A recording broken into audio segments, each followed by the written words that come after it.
Hello, hello, hello, hello. I hope everybody is having a lovely Sunday. What's left of it? Yeah, tomorrow some of you have to go to work. Sorry.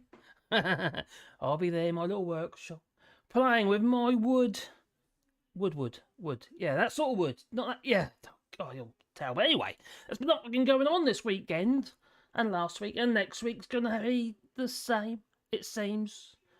Now, I don't know if you remember this last year. Yeah, this was last year. And, yeah, Easter. Ah, okay. Well, it's happened again, hasn't it? I know I've uploaded quite a few videos about that this weekend, but it just feels crazy, absolutely crazy that we're still there. Nothing's happened, nothing's changed. They haven't done nothing. No, nothing to mitigate the current situation. No, but why are we surprised? They're Tories after all. They like their sticky plasters. Yeah, this also was last year in 2022. Now, I don't even remember. But last year, yeah, the boss of Dover, he was whinging and he was whining. That he was, yeah. He needs some money. Yeah, he needs some money to make some alterations. So this didn't happen again. Well, it will. There ain't a lot they can do. Because, well, the port of Dover, as you can see, well, in that image, if you look at that image there, you can see there's big cliffs. Yeah, the white cliffs of Dover. Oh, ain't they lovely? No, not really, but anyway, the white cliffs of Dover. This is basically reclaimed land at the bottom there. Yeah, it's not on the top of the cliffs, it's the bottom of the cliffs. So basically, it's the beach and going into the sea. If there was a beach there. Yeah. So how on earth do you enlarge it without reclaiming more sea? Maybe you could do like a double-decker. I don't know. Maybe. But they're going to need to do something. There is some good news, though. The Tories have actually done something earlier this year. But it's like everything, isn't it? You know, close the door after the horses bolted. This will be the second year of chaos. And I don't know if you remember last year, we had this situation. It repeated itself. I think it was in July as well, at the beginning of the summer holidays. Deja vu? No. Do they ever learn? No, not as it seems. And some experts, you know how much they love experts. Yeah, don't listen to the experts. Just listen to Michael Gove. Well, some of the experts would say that it's not very easy. It's not really an easy situation to be in, and also not very easy, for those who get trapped there. Because this weekend, they say it's because of the coaches and stuff. You see, the influx of coaches. Generally, they, kids on school trips to Austria, or maybe doing skiing or something, I don't know. Yeah. And they're stuck, these kids getting stuck on these coaches for hours on end. In some cases, 13 to 14 hours before they get anywhere near the ferry. Well, they're getting near the ferry, they're getting stuck and they're getting told to turn around and you go and park up there somewhere, and they end up in a car park like for a supermarket. Luckily, it was not on a Sunday, because I think supermarkets don't they close or something on at 4 o'clock. See, these are toilet facilities, so well, you got to think about. You got, I don't know, these coaches, what they can hold, 60, 80-odd people, I don't know. Kids, they're smaller, aren't they? So you can put more in, double it up, I reckon. So you got all these kids, on these ferries, well, heading destined for the ferries on these coaches. Oh, teacher, I need a wee. Teacher, I need a poo. Teacher, I'm hungry. Can you imagine it? It must have been hell for those on board those coaches. And those poor teachers and teachers' assistants who are accompanying these kids on this school trip. They must be pulling their hair out. Hopefully they're good kids. But, you always get a bad apple, don't you? I can just imagine it. So there they are, waiting. And it all kicked off on Friday. Everyone's heading for the Easter weekend. Oh no, because that's next week. So this could repeat itself next week, just for the short stays. Yeah, people have got to go for a few days. Well, won't be long before that be paid to anyway, unless you've already got your visas and stuff sorted out for the EU. The idea that we're going to be just hopping over the channel is, it may be for the birds, or, not quite so easy. No. I'm alright, Jack, because I'm already in France. So, these poor blighters got stuck on this coach. All wanted a pee. No, I don't know if the supermarkets will allow them to use their toilets constantly. And these coaches, unless they're proper full-on tour coaches, which I imagine it's their take to their destination, are not going to have much in the way of toilet facilities, are they? They'll have a toilet on board. Yeah, that's just so you get caught short. Lots of stinky, sweaty, acne everywhere. Kids, like pop it. Be all over the flipping windows. Popped acne. I don't know why I brought that up, but hey, I did. Rather a gross thought, though, isn't it? But you know what kids are like? Yeah, I had 6 of them. 6 of the little blighters. Yeah. Are we nearly there yet? You can just imagine it. You just imagine it. Well, today I want to obviously talk about this, but also want to talk about Donald Trump as well, because he's been indicted, you know. Yeah. Hopefully they're going to get him by the short and curlies and make them pick up that soap. Put them in one of them little orange suits now, Clash. Yeah, put them in one of the little orange suits or arrows or whatever they have on them these days. Numbers, I don't know. Barcode for him, I hope. Well, that man, oh God, I'm no Trump fan. Okay, I know some people might be watching this. Oh God, I like Trump. Don't be nasty to my Trump. Oh, he was a man of the people. Ah, you know what they said. He reckoned that they loved him so much they did. The people, my people are so smart. And you know what else they say about my people? The polls. They say, I have the most loyal people. Did you ever see that? Where I could stand in the middle of Fifth Avenue and shoot somebody and I wouldn't lose any voters, okay? It's like incredible. Really? Shouldn't this really be a sign? But I suppose it shouldn't be, considering a lot of these, how to put it, indicted, or indicated. Well, it should have been a sign, shouldn't it? When he says things like that. And not just that, other stuff as well. Like how he was derogatory towards, I think it was a reporter who happened to be disabled. And there he was, when he has a little podium and goes, oh, like that, taking the mick out of this disabled geezer. Not a very nice man, no. And then he got caught, well, a recording of him on his tour bus, saying, oh, well, I grabbed a boy that, you know. He's a misogynistic. Yes, he is very misogynistic. He's not a very nice man. But it's not surprising when you get senators sending, cards to their constituents. Would they be constituents? I suppose they are, aren't they? Constituents. Family pictures. Nice group picture in front of the Christmas tree. For Thanksgiving, you know. There they all are. Huddled together they are. With their Christmas jumpers on. Like a reindeer. And the MP5 assault rifles. Yeah. And rocket launchers, or whatever else they might have. What is going on?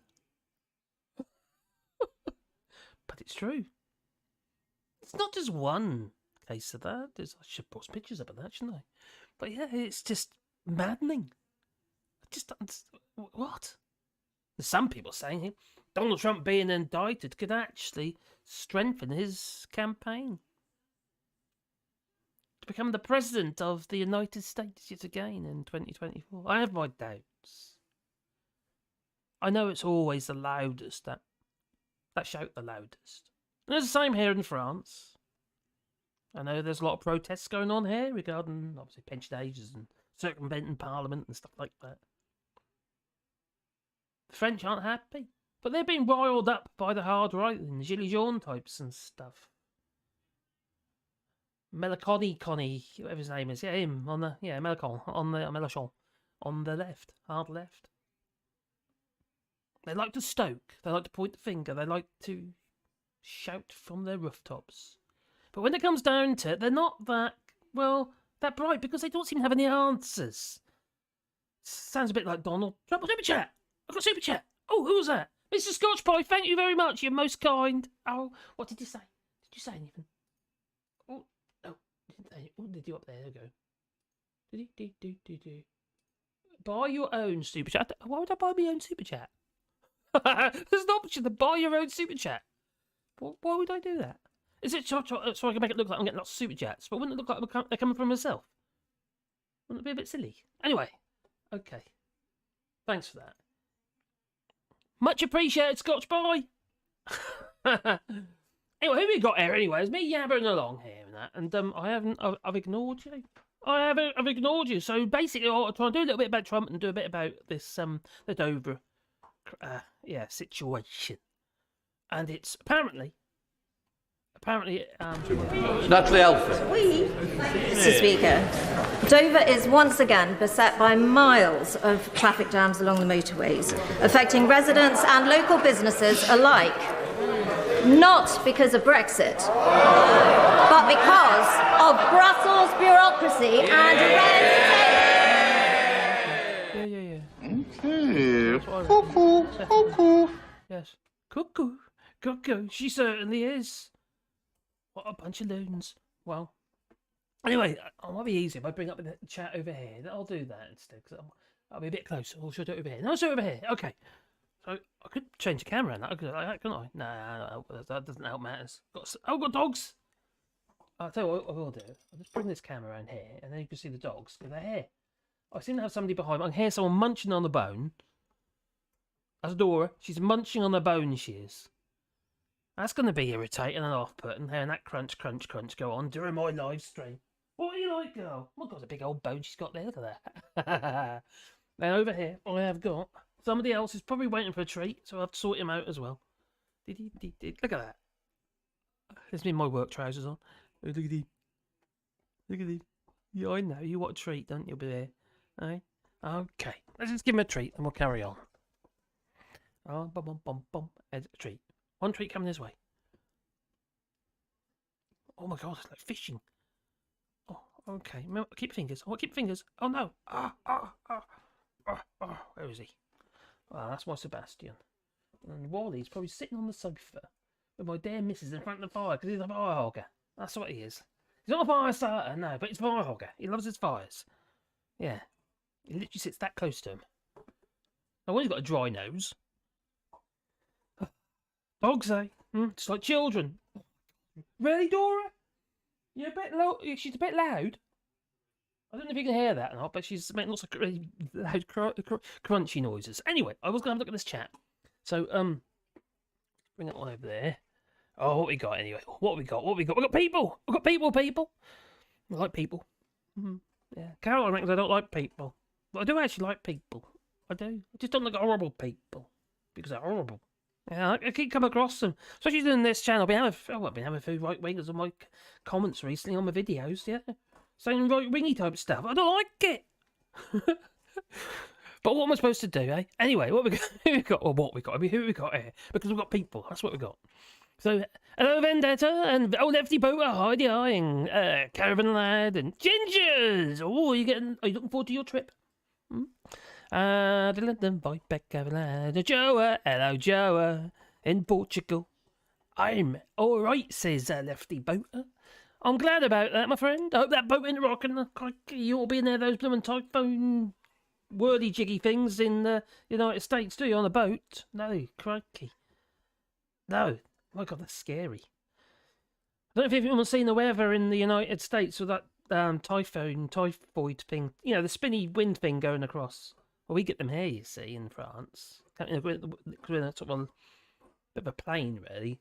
We've got mountains on one side and mountains on another side. And we have this kind of like micro weathery thing, yeah. So it's microclimate, that's the word, isn't it? And it's but we get crazy what do you call that? Hail. Giant hail size of golf balls. Literally put dents in your cars and make your car look like a golf ball. And what else we get? We get little typhoons. In fact, I see an oak tree turned upside down, literally on its top. The crown is sitting on the ground, and the roots pointing upwards. Yeah. Dutch guy lived down the road. He's got an organic farm, organic milk farm, and yeah, and his house, half his roof got ripped off as well. And then there's, I think I mentioned this before actually. It's almost like somebody got into a bulldozer and drove through his woods, just flattened all the trees where this typhoon went through. Yeah, tempest. That's what they call it, a tempest. Oh, Ginger's Joe, a chatty rat, right back, chatty rat, chatty rat. Mad Mark, my friend! Beeps if your message does not appear straight away. It's held for review. Oh, you're going to get reviewed. It's like censorship. Like what's happening to TikTok. Oh, well, who else was there been censored? Oh, Rumble. Do you know Rumble, the video platform? They've been censored too. Well, actually, they're censored themselves because they don't want to get big fines here in France. Rumble is blocked now in France. And there you lot were suggesting to me when I got blocked for a week to try Rumble. I could have tried Rumble. I could have done all that work, and then I got blocked again.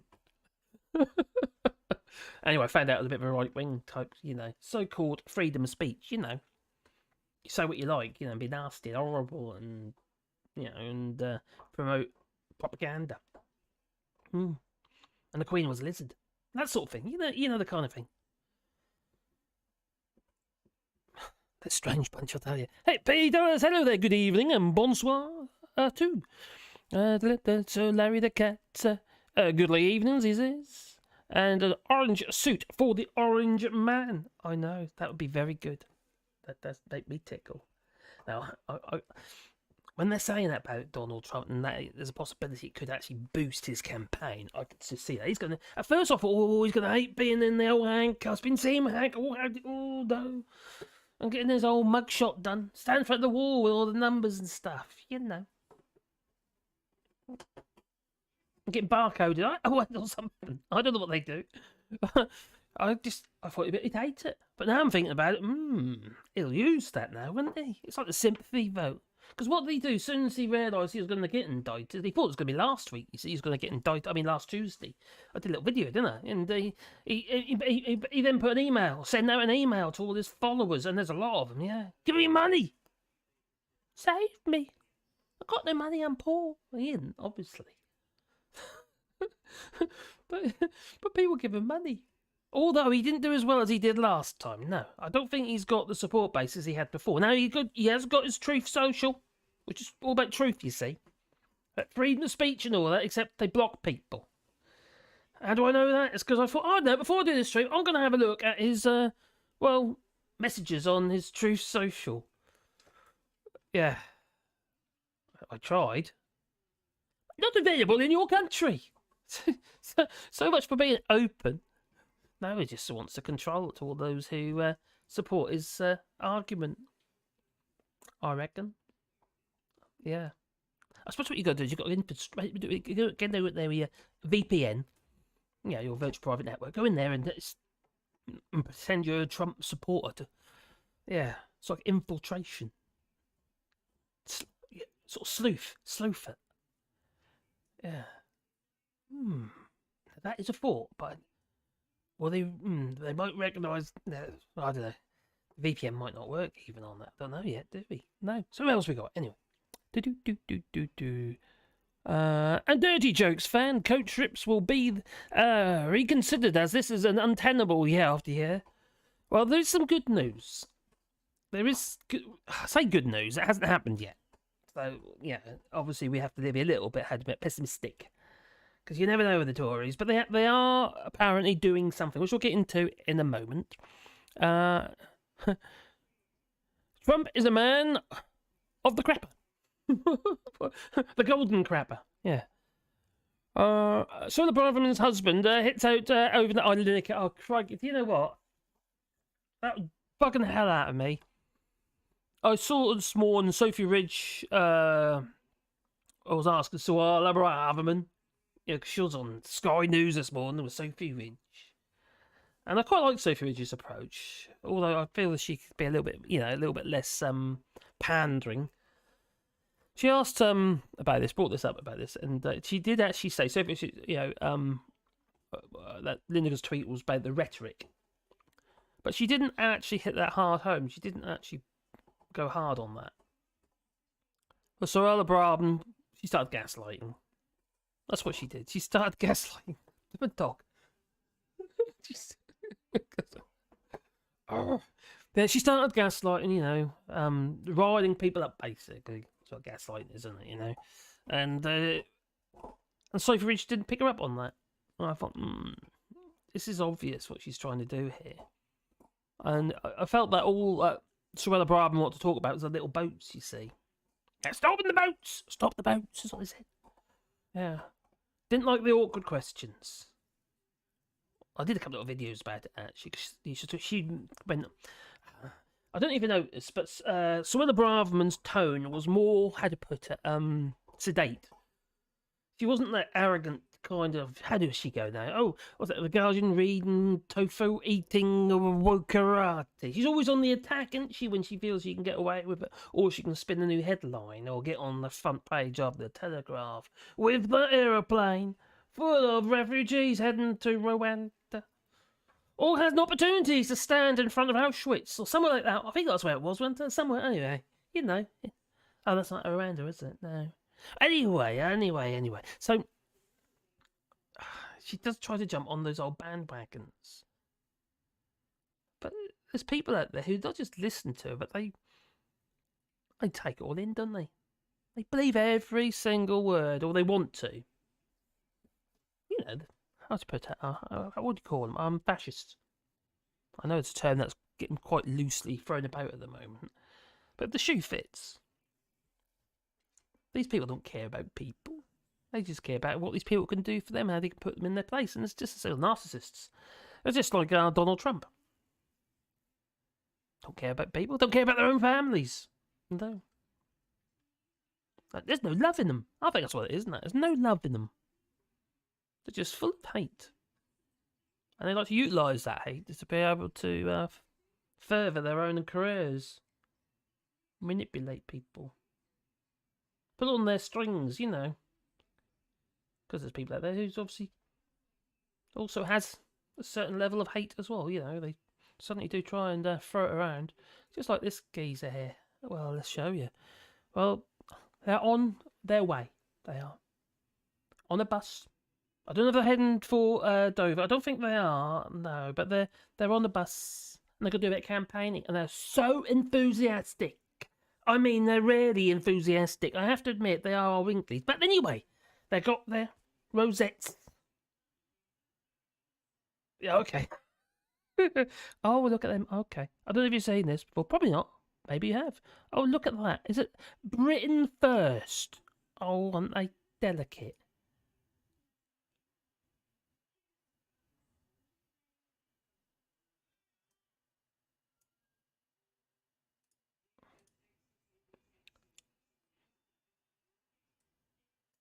I'm saying that. I don't pay enough on the audio. Dee.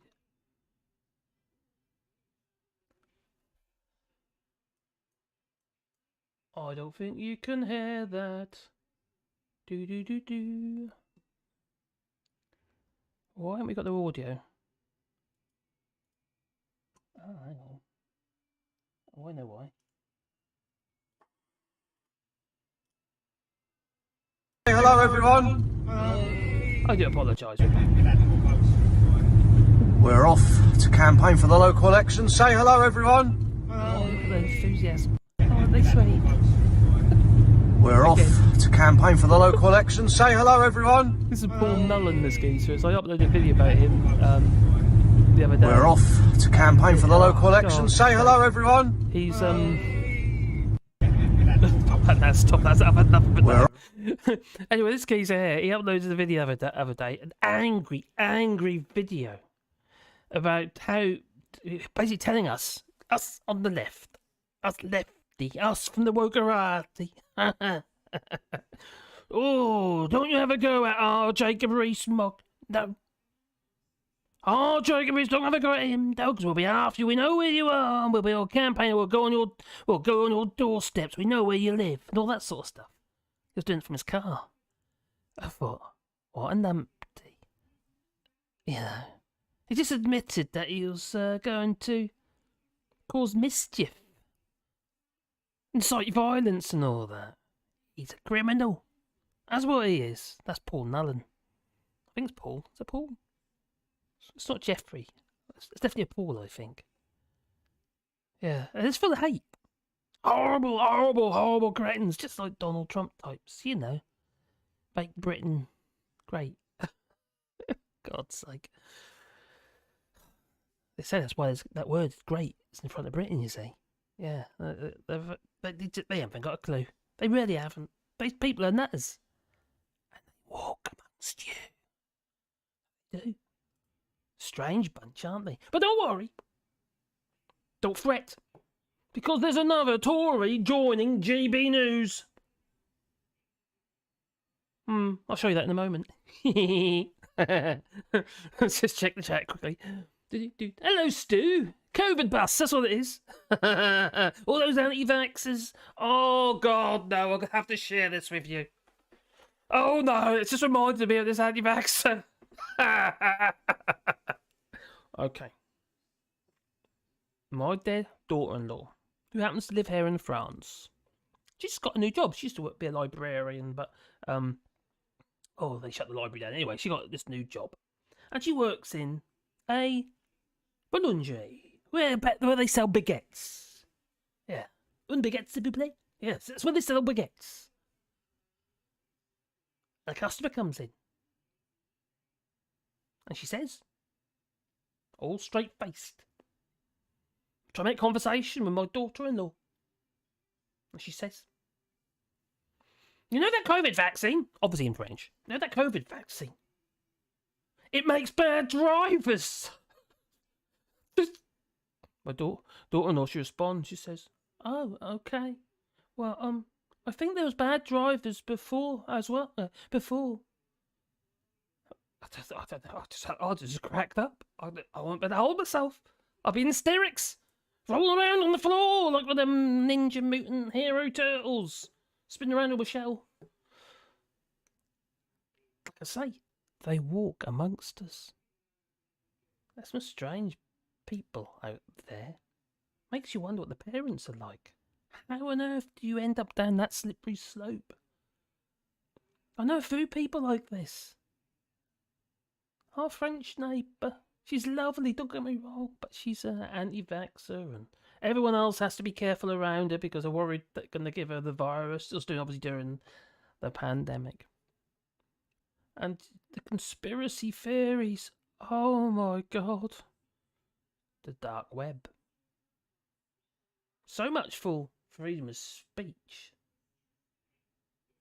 I think it just promotes madness. Just complete and utterly bonkers. I suppose there is a positive. It is rather humorous. It really is. Did you really just say that? Did you just tell me that, the COVID vaccine makes you a bad driver? You bonkers. Start raving bonkers. Bit like that. Oh, they're crazy people. Did you scroll down, Max? Come on, scroll down. Hello, Mellow. I didn't see you there. I hope you're nice and mellow. Wow, cocky, you're busy on Twitter, you are. I doubt he knows very much at all. Oh, who's that? Hello, Vendetta. And so, Larry the Cat. Are you sure his name isn't Richard Head? Oh, don't know. Is that the lad that was walking down the street shouting, who wants some? I don't know. Oh, no. Maybe. I'm not sure. I'm not sure if it is or not. But, God, there's a few of them about it. I uploaded a video recently also about somebody who's basically giving a GB News reporter a hard time after the,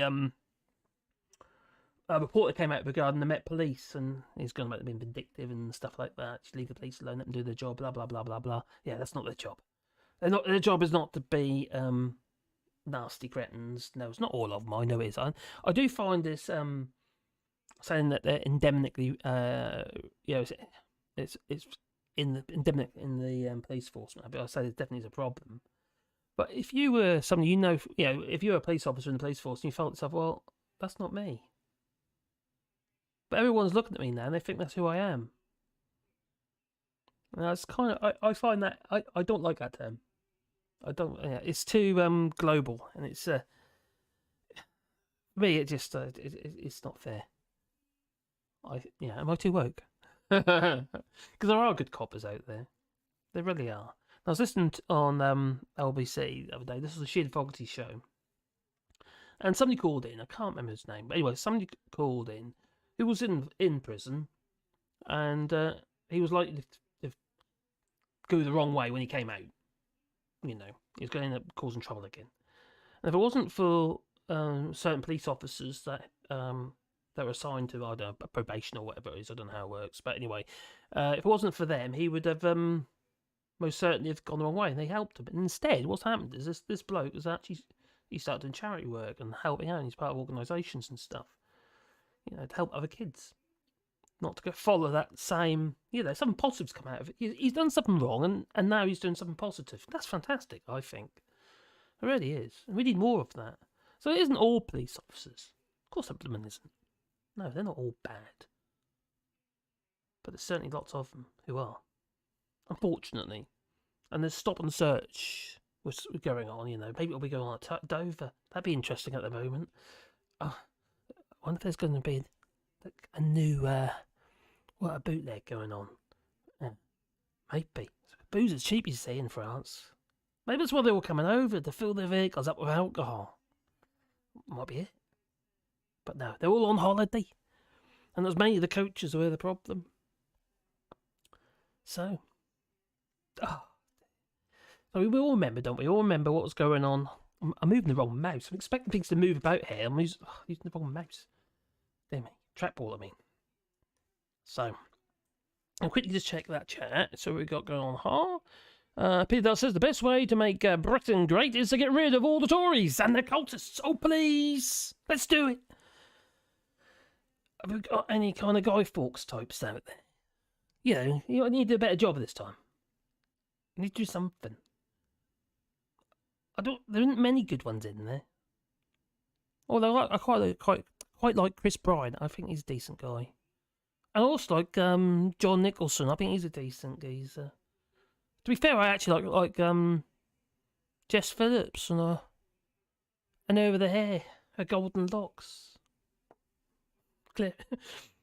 Rainer. Yeah. Not so keen on Starmer. I haven't got a problem. Actually, to be fair, I haven't got a problem with Starmer like that. It's not like that at all. I just don't like this make Brexit work, lark. I wish we could. I wish it was possible. But I don't believe it is. Nope. No, and I was listening to a politician today. I can't remember. Oh, who was that on?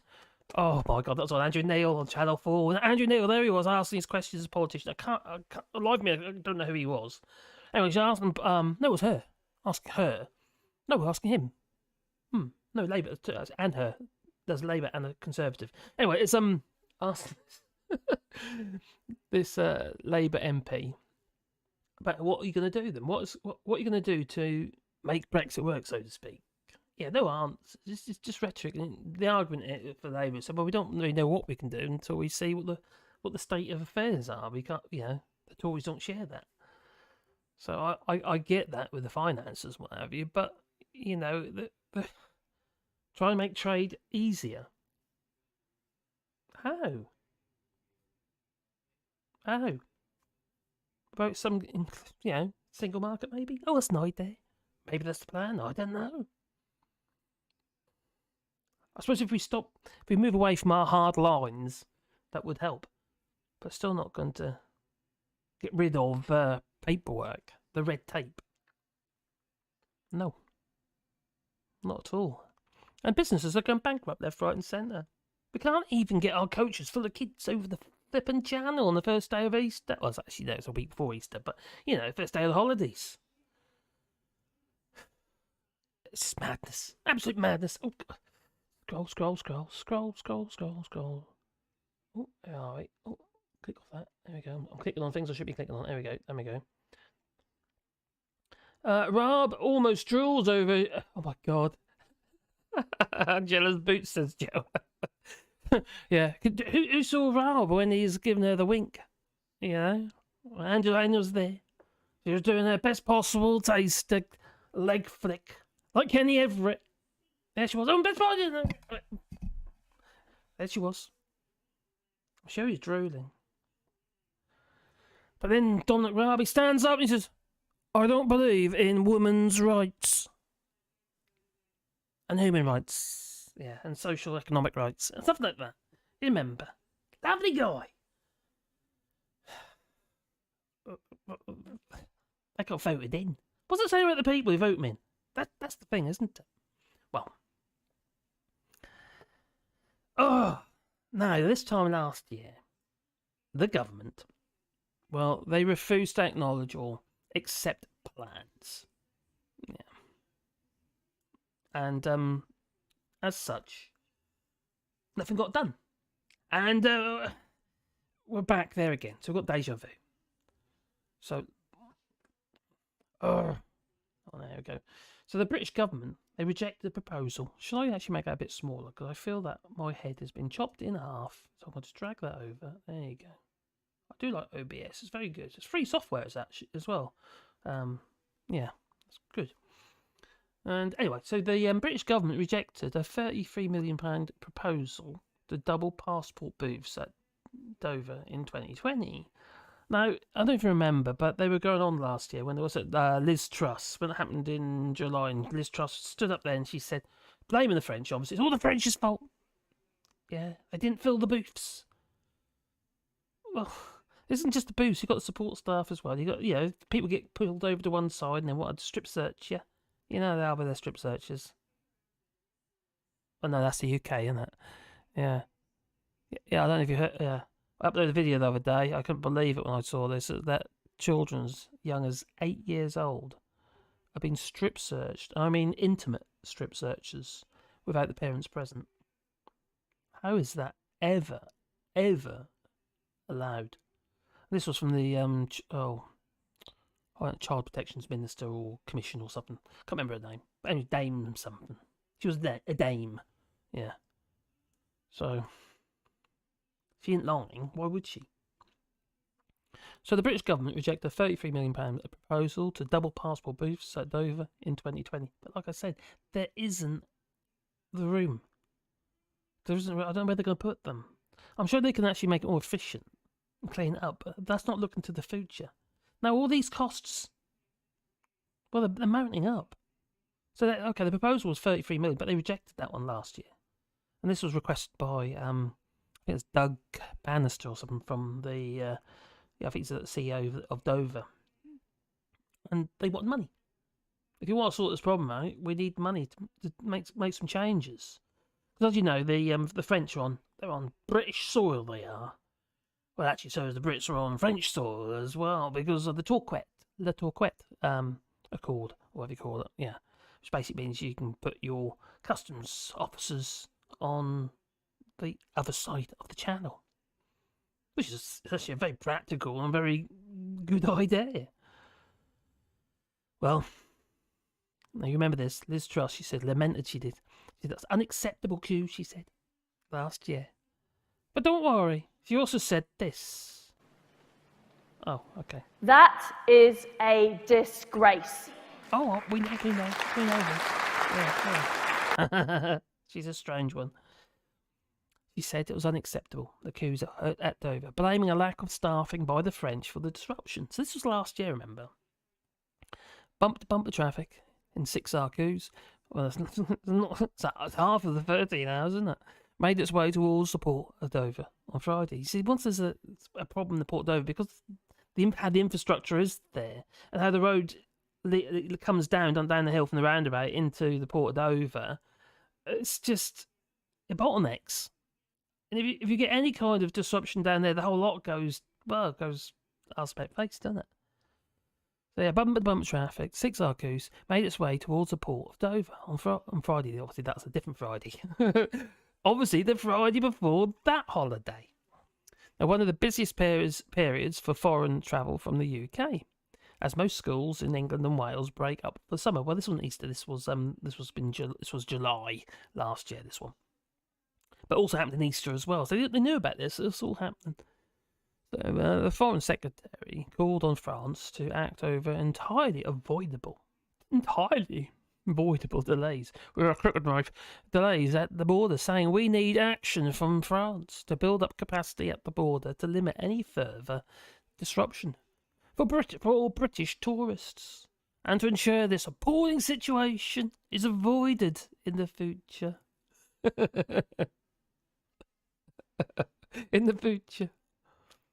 Yeah, put it all on the French. It's all the Frenchies' fault. It's all our fault, yeah. What are we supposed to do? It's not our land.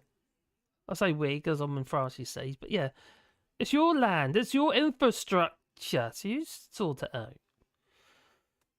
Well, but the British government was offered a proposal back in 2020 to curtail the chaos at the border, but they rejected it. The UK Cabinet Office snubbed a £33 million proposal to double the capacity for the French government passport checks at Dover. Just didn't want to spend the money, you see. And now they spent it like flipping water on themselves. Yeah. Michelle Moan, she does like her yacht. Well, the money would have been used to double the number of French government passport booths from 5 to 10. You still got to get the cars through, remember that, you know. And there's only a limited amount of space. So the whole thing, you'd have to rearrange everything, you know, somehow. Like I say, double stack them. You know, some sort of like, you know, flyover. Oh no, ask what we could do. I have no idea. I think I've got an idea. We could join that thing called freedom of movement. Yeah, single market. Or actually, just join the EU. Be done with it.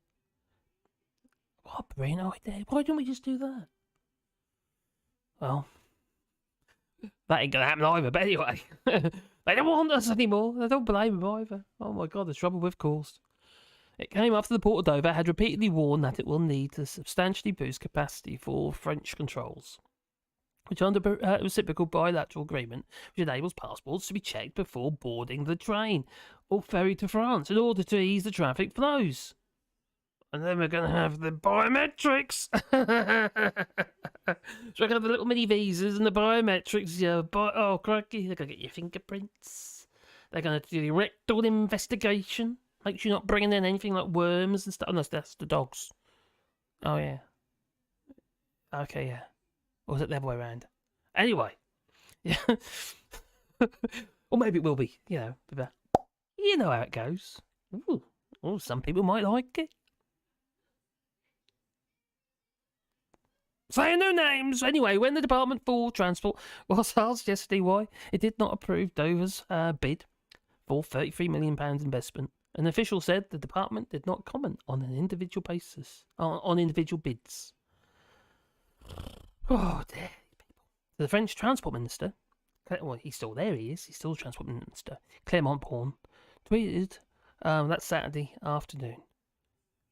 But La France, it's not, well, it basically says in French, France is not responsible for Brexit. Yeah, or of Brexit. Well, it's not, is it? Mais la France n'est pas responsable de Brexit. Would you say the I? In French, would you pronounce the I? Would it be Brexit? Oh, okay. Maybe. Anyway, so yeah, last year they said that. They decided that it wasn't a good idea to invest the money in Dover. And now, well, obviously 2 prime ministers later. Sorry, this is just so ridiculous. We're such a laughing stock. We really are in the UK. Oh, thank God I escaped. Well, there were things that are said and there were suggestions and stuff could have been done back then to prevent the problems today. Because remember, all these problems that we're seeing, they're all costing money. For what's actually, cost to try and make some alterations and changes, we're losing in trade. And also reputation. We've already got people, whether it be people come on holiday or people, UK education and stuff like that. They're all boycotting the UK. So why the hell would we? I'm talking about holiday trade. It's all very well, us in the UK. Well, I'm not in the UK, I'm in France. But in the UK, and we're having to go, let's go on this French holiday. Now, to what I used to do was get on the motorbike, trundle along. And my, use that. Mazuki 1400. Maybe go through the tunnel. You don't ride it through the tunnel. You go on a train and they take you through the tunnel. But anyway, on the tunnel. And I might go, I don't know, I'll get a camembert or something and bring it back. It was a bit like that. This is a trip out, really. And then bring it back. But no. These spur of the moments, on a whim. Those sort of trips, they're a bit like Arden now. Unless you've already got your little visa thing sorted out and checked out and you're certified and had that rectal examination, your biometrics. And not overstayed your 90 and 180 days. It's all for the birds now, really, isn't it? It's everything's just been made more awkward. I think people don't really realise or understand how we enjoyed being members of even those who wanted to leave, they too enjoyed being members of the European Union because they benefited from it. It was so goddamn easy. The cost of flights all came down, cost of travel came down, everything came down. It became viable for people to be able to travel. If you don't mind, waiting in queues. Oh, you didn't need to then? No. Very rarely have I ever waited in a queue if I was going over the ferry or even the tunnel. No. Well, you wait in a queue, but it's quick. You're not there for long. No. But now it's hours and hours and hours, especially when it's busy because they can't cope. As soon as they get a bottleneck, that's it. They're scuppered. They can't deal with it. Last year, people banned and that they were getting their kit out. They were, yeah. I don't know what you think, but I'm not a kit. They're getting their drum kits out, their guitars and that, and they're having a bit of a sing-song. I remember one band. I think they set up on top of the roof of their tour bus. Obviously, there's not many of them, going over at the moment either because of the ETA carnets and what have you. Everything's become a lot more hassle. It's Brexit, you see. We didn't used to have to do all this, but now we're having to pay all this money out. Whether it be for Farage garages that are no longer getting used, we'll get into that in a mo. Yeah, or whether it be the loss of trade, the cost of all that infrastructure. We didn't need it. It wasn't necessary. Everything was simplified. It kind of, simplifying things like that saves money. A bit like UBI. That would save money. It's like, well, in my mind it would anyway, in the sense that I know they're paying all that. You'd be paying everybody a payment, a social payment, the UBI, Universal Basic Income, just so everybody has something to survive. But you would cut down on other costs, other infrastructure, and I think we're going to be heading for UBI. Get my words out in a minute. I reckon we'll be heading for UBI anyway, because we're kind of, with technology, we're making ourselves redundant. And with the advent of ChatGPT and Bard and other AI, bots, we're making ourselves rather useless. They even draw pictures for you now. Even write code for you. For your computer. For software. Bits of software. Write code for you. It's flipping clever. And just clever is amazing. It's all sounding a bit like Terminator. Frightening it is. Anyway, check the chat. Hello, Dad again. Have a good one, he says. Oh, who's having a good one? Well, we'll all have those days, me included. Who's that? Who's saying that? Scroll up a little bit. Number 3. Number 3 told me off. You did. You told me off, you did. Can you stop tagging me in your tweets? As soon as I was copy and pasting. Got a little file with different people on that. Yeah, that might be interesting. So it's copy and paste it over, you see. So I've deleted you for my copy and paste. So there you go. But I'm sure you'll tag me if you wanted me to see something. There you go. Anyway, I said that. So Vincent Brennan, coach drivers have had to get their designated rest, causing further delays. Oh, good point. That's a really good point. So while they're in with that vehicle, are they getting their designated rest? Because if they're actually working, if they're doing, I suppose they wouldn't necessarily be working because there should be people on those coaches, because most of them, not all of them though, some have got kids on, some are adults on. If they are the designated person on that vehicle, then they are still technically in charge. They're still in charge of that vehicle, aren't they? Well, they've got people on them. How'd that? Yeah, that's going to cause more delays, wouldn't it? How'd that work? Because you know when the lorries they end up into the well, they're dropping off their loads when they're doing the they're dropping their load off. So If you they're have there, accepted the hey, truth. cheers, buddy.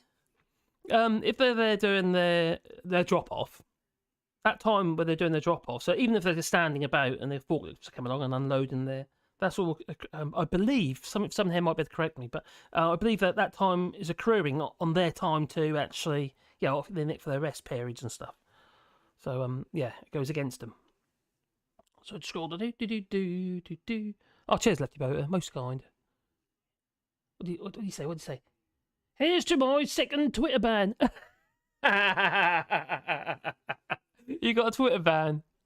Lefty Voter, did you get a Twitter ban? Really? What, with Elon Musk in charge? He was everybody. I went on to Donald Trump's Twitter page. He still hasn't posted anything on there since. He just does his Truth Social, doesn't he? Yeah. Well done, Lefty Voter.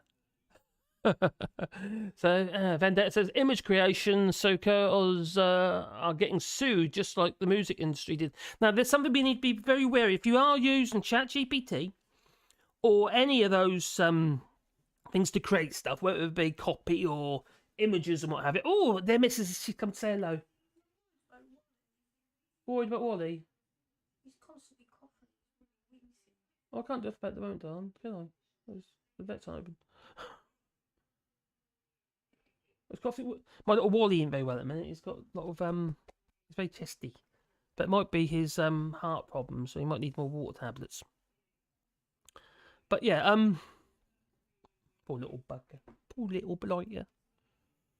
So where was I? I forgot where I was now. Oh, if you haven't produced using ChatGPT or anything like art or copy, now at the moment you're okay because in the actual terms and conditions and stuff, you can. I don't know if it's changed yet, but at the time when I first looked, you could pretty much just use it, even if it's commercial use and stuff like that. And I think you had to quote it or whatever. You quote if it's ChatGPT or something stupid.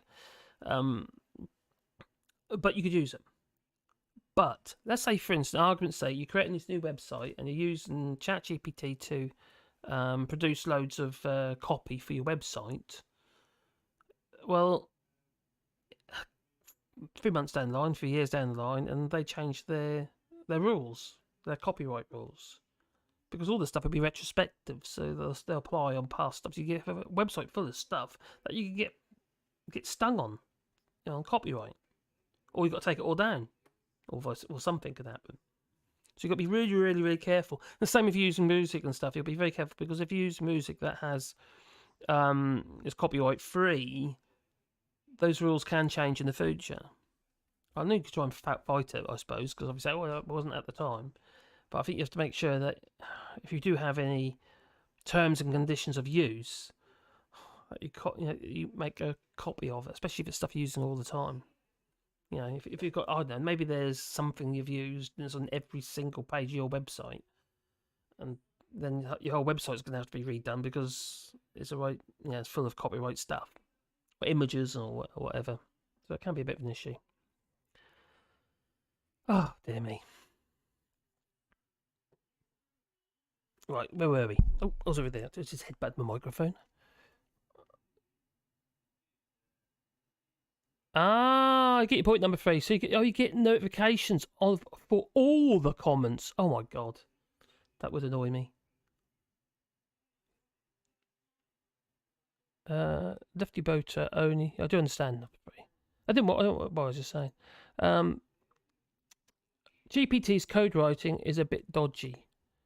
It depends what you ask them to do. I've looked at it. Sometimes it's quite good, but it's if you ask it to do too much, you do need to clean it up though. I've noticed there's a lot of missing lines and stuff like that. You have to clean it up. He writes code better than me, anyway. Borderlands C++. I just smacked myself in the head and remember it could be worse, says Joe. Yep, that's what you do. That'll work. I might have to check on my little Wally in a second, so I will just Scroll down, scroll down, scroll down. There. D. Da, da, da, da, da. Scroll down there. Let's try and find my live page. Where's my live page? Oh, here it is. Oh, we've got 60 people there. Yay! Cool. Nice one.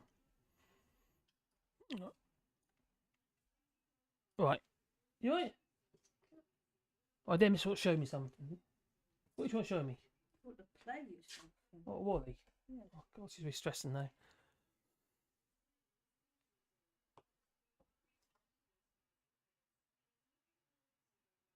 What do you mean? I can't hear nothing. Oh, yeah. No, there's nothing there. No sound. What's this? Because that's one of my blinking. I think I'm going to have to do a second. I'm just going to have to check on my little dog in a minute because he's not very well. Can So you just check him? I will. I will check him. There's not much I can do at the minute, but obviously if I have to, I will. Okay. 2 seconds. I'll tell you what I'm going to do. I will leave you something just for a moment, if I can find it. Well, I'll just check on my dog because he's not very well at the moment, and he's 13 years old, and he has heart troubles. So I've got to be a little bit careful. So I'm just going to go and check on them.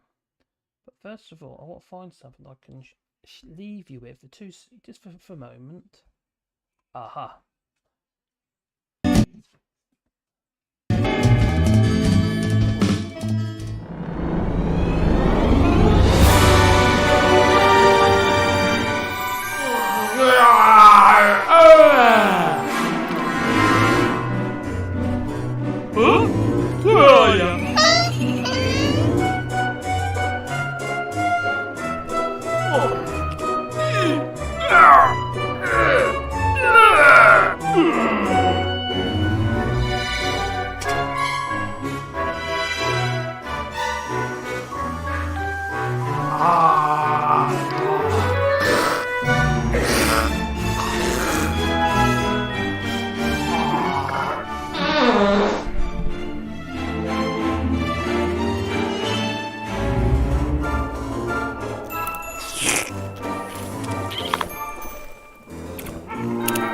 Oh no, I've only got 20 rolls left. I better go shopping. Okay. Well, I understand there's an issue with supply. That's right. If there Well, was it's enough just like, you know, you can use a scarf. A scarf is, everybody, a lot of people have scarves, and you can use a scarf. Scarf would be very good.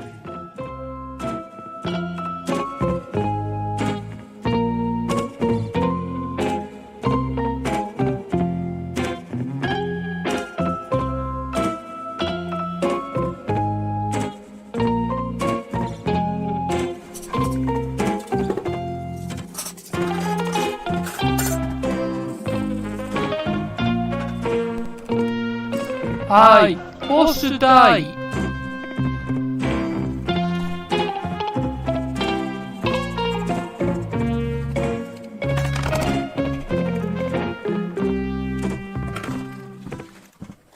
Fuck! Ah, fuck! Yay, road trip!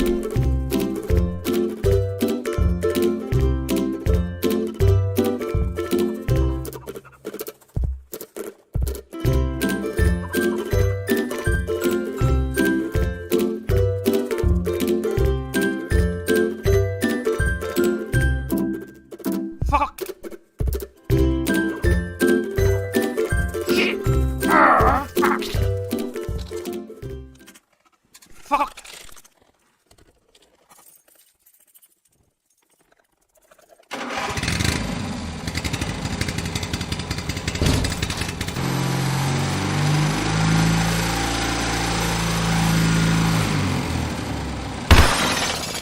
Fuck!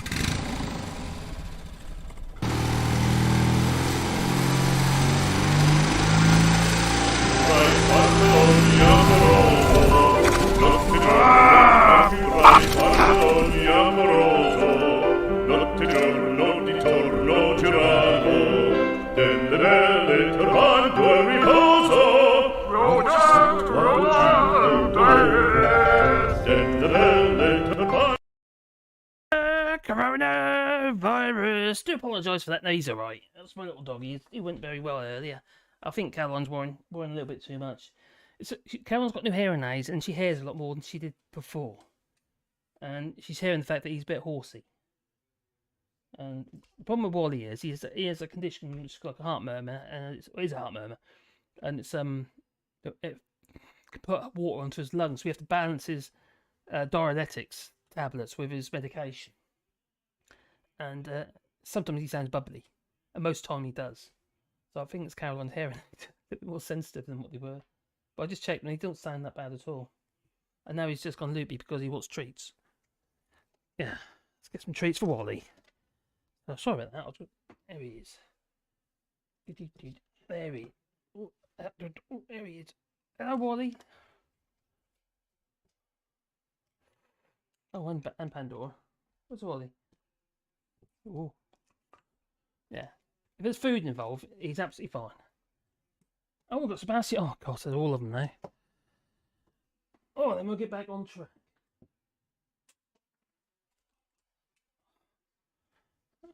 Sebastian, you have to move if it falls on the floor. Anyway, where was I? I'm completely out of kilter now. I do apologise for that. So, where are we? We've got 2 dogs that are... Oh, there we go. That have problems. So... well, actually, we've got 3 dogs that have problems. We've got one that's got arthritis, which is little Pandora, the black one. Sebastian's, he's got a heart disease, and then there's Wally, wherever he's gone. Oh, he's behind me. Who's got a heart murmur. So, yeah. It's just... Hey, enough of that. 1 second. What's that? Sebastian, what's that about? Oh! Thrown me, it has. It's thrown me. So, let's find where I am again. Because there's, yeah, there's that one there. Oh, anyway, So, you have accepted the truth. Oh, cheers, Ruth. Hello, Ruth. I hope you're well. Hope you're well. So, yeah, the dogs are, they're lovely, but they are a constant worry. Poor horsey dogs. Nay, yes, they are horsey dogs. Got 2 horsey dogs, and one has, arthritis in their hip. So, yeah. And Sebastian and Wally these days, they never used to, but they're a little bit snappy with each other. They don't do anything, they just kind of like growl at each other, you know, when they get too close. Now, Wally's down here now.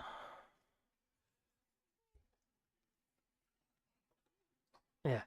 And GB News. Let's quickly just touch on something about GB News, because GB News, they do like to go against Ofcom, really, and I believe that Ofcom, I'm going to need to check it out a little bit more detail, but Ofcom's, well, they're changing the rules to suit GB News. Somebody else has decided that they'll make a wonderful presenter. He has the personality of, well, yeah. Andrew R.T. Davies, the Welsh Conservative. And when I saw his promo, I thought to myself, this man's a loon. And so's GB News. Why on earth would you want him on your show? He's got the charisma, no charisma whatsoever. He's had a personality transplant. Now, Lee Anderson's also getting the show. He's going to get paid around $100,000 a year, Lee Anderson, to be on GB News. Well, I understand why GB News has somebody like Lee Anderson, because Lee Anderson is a controversial figure and he's an ass. It kind of fits the mould of GB News. And, yeah. So I thought I might watch just so you can see it a bit better. Oh, no, where's it going? Oh, it's going over there. Oh, it's covered my face. Right, so... Let's up there, just so you can see it a bit better. He's fine now, he's jumping around like a lunatic. Oh, he said sorry. Don't be sorry for. Don't be sorry. I understand. You go to bed? Yeah, it's getting all pestery now. I think it's your hearing aids. I think they're ultra sensitive now. Oh, anyway, this is geezer here, Andrew R.T. Davies. Lovely chap, and he's now joining the fantastic team at GB News. And I'm sure when you see this, you're going to think to yourself, well, we must make sure we put that, and even record it on our recording device. Yeah, there you go.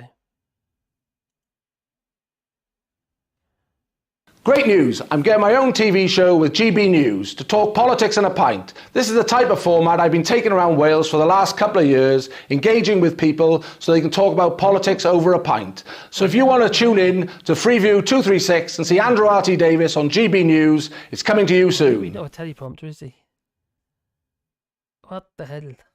Great news, I'm getting my own TV show with GB News to talk politics in a pint. This is the type of format I've been taking around Wales for the last couple of years, engaging with people so they can talk about politics over a pint. So if you want to tune in to Freeview 236 and see Andrew R.T. Davis on GB News, it's coming to you soon. What's going on? Oh, I don't know. Something not quite right with this geezer. Anyway, he is now joining GB News. Ain't we so lucky? I don't think so. God's sake. I'm no fan of GB News, but you know that. But I have to admit, what on earth are they thinking? Really? Oh, crikey. I understand why Jacob Rees-Mogg's on it. I understand why Nigel Farage is on there. I understand Lee Anderson being on there and all the other numpties. And Esther McVallion, husband. Even though they shouldn't be on there because this is a breach of Ofcom rules, which they decided that they'd, change accordingly to suit their new acquisitions, their new presenters, such as this numpty, Andrew R.T. Davies. Whenever I see him, he's the Welsh geezer, isn't he? I think he's the Welsh geezer. Yeah, in Wales. What does he have? Looks like he's going to go bright red and explode. He's a gammon. He's just another gammon. Is Andrew R.T. Davies. So earlier I was talking about the fact that Dover is going to struggle. It's going to struggle big time to actually get the infrastructure in place. It just doesn't have the room. Now, I'll upload a few little clips about a certain geezer called Simon Calder, and he's like the travel expert. He's the one they all the TV programs, news programs, whatever. They tend to use him as some kind of pundit. Well, he's pundit, and he said this about Dover. Anybody who knows Dover knows that it is an extraordinarily constrained site. Yes, there's a bit of reclaimed land, but it's beneath the White Cliffs of Dover. It cannot expand. It was never designed for the idea that we would suddenly want to have an EU external frontier there. And, surprisingly enough, when things start getting sticky, it gums up very, very quickly. Do you have meat on all the bread or not? Yeah. Yeah? Okay, then we take them all. I'm sorry. Oh, Yeah. Okay, can I take off the meat and leave me the bread? No, everything will be confiscated. Sir.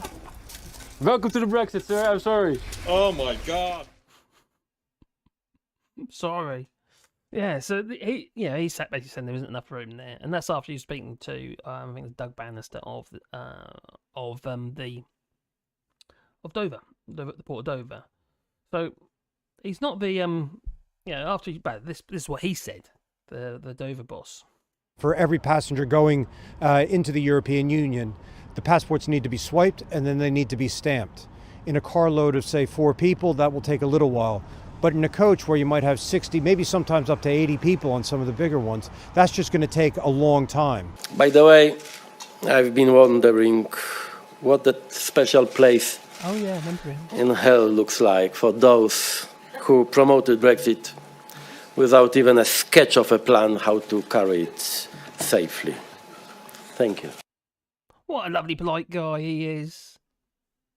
Didn't he get a lot of aggro? Oh, not aggro. He got slated, didn't he? What we call on the British people? Evil. Special place in hell. Oh, well.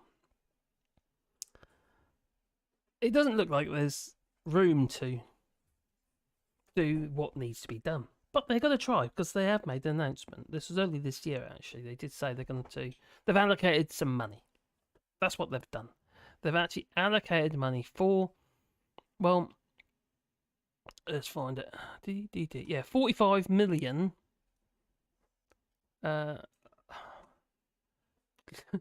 They're quite. It's part of that. It's coming out of the Levelling Up Fund. So it's just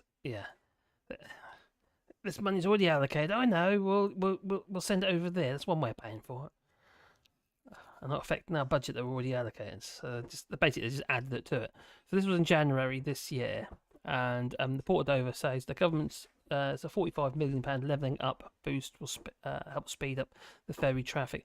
There's there's more than one lump of money. It's about 76 million in total, so it's more than what was originally. Laura, what are you doing? There's more available than what is said there. I think that's actually. Right. Now, what we can't forget though is the amount of money that was spent to actually get to this stage in the first place. Now, you remember all obviously the lorry parks and what have you. Yeah. Hundreds of millions was spent on lorry parks around the country, mainly in Kent, and now most of them aren't even getting used now. In fact, there's some that are just sitting there empty. And I think there's one near Dover that is actually being used, but not to its full extent. No. And that's because of what Jake Rees-Mogg said. You remember him, Doff Cap Borlock guy, Mr. I think it's rather uplifting. Yeah, him. I think it was last May, last year. And he said that we're going to allow everything to come into the United Kingdom without checking.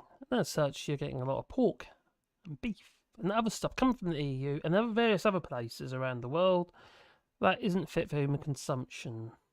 Yes, fraudulent meat you're getting. You remember the scandal with the horse meat? Well, I hear it's something worse now. I think after Matt Hancock's intervention, celebrity, get me out of here. I think it's ostrich vagina or penis or something like that, or their penis. I don't know. That's what you're getting in your ham and bacon sandwich. Ham and cheese sandwiches. Or pork pies. Yeah, you could discard it in a pork pie easily, couldn't you, really? It is a mushed up goo, isn't it? So yeah, that local anger at the time, wasn't there? There was all this script kicking off because of all these Farage garages popping up everywhere. There was even a GoFundMe. Yeah, there was a GoFundMe. Not necessarily to protest against the Farage garages, but actually... Oh dear, I've got to show you this. Actually, yeah. This is the crowdfunder. So a crowdfunder didn't raise very much, 45 quid, to name a Farage garage. A Farage garage. So title of Farage Garage. By the Car Park Naming Society in Maidstone, England, in the United Kingdom. Help us unveil the unofficial naming of this wonderful Brexit lorry park, the Farage Garage. By the Car Park Naming Society in Maidstone, England. That's got to be a joke. And it must be. It's got to be just a joke. It's a bit nuts. So we're going to Donald Trump in a second. Yeah, Donald Trump and his hairdo. Strange comb over, whatever that is. So, yeah, that was... oh, crikey. It's gone mad over there, isn't it? That's starting to clear at Dover now. But that's going to get busy again next weekend. Because what can I do about it, you know? I'm not going to stop it.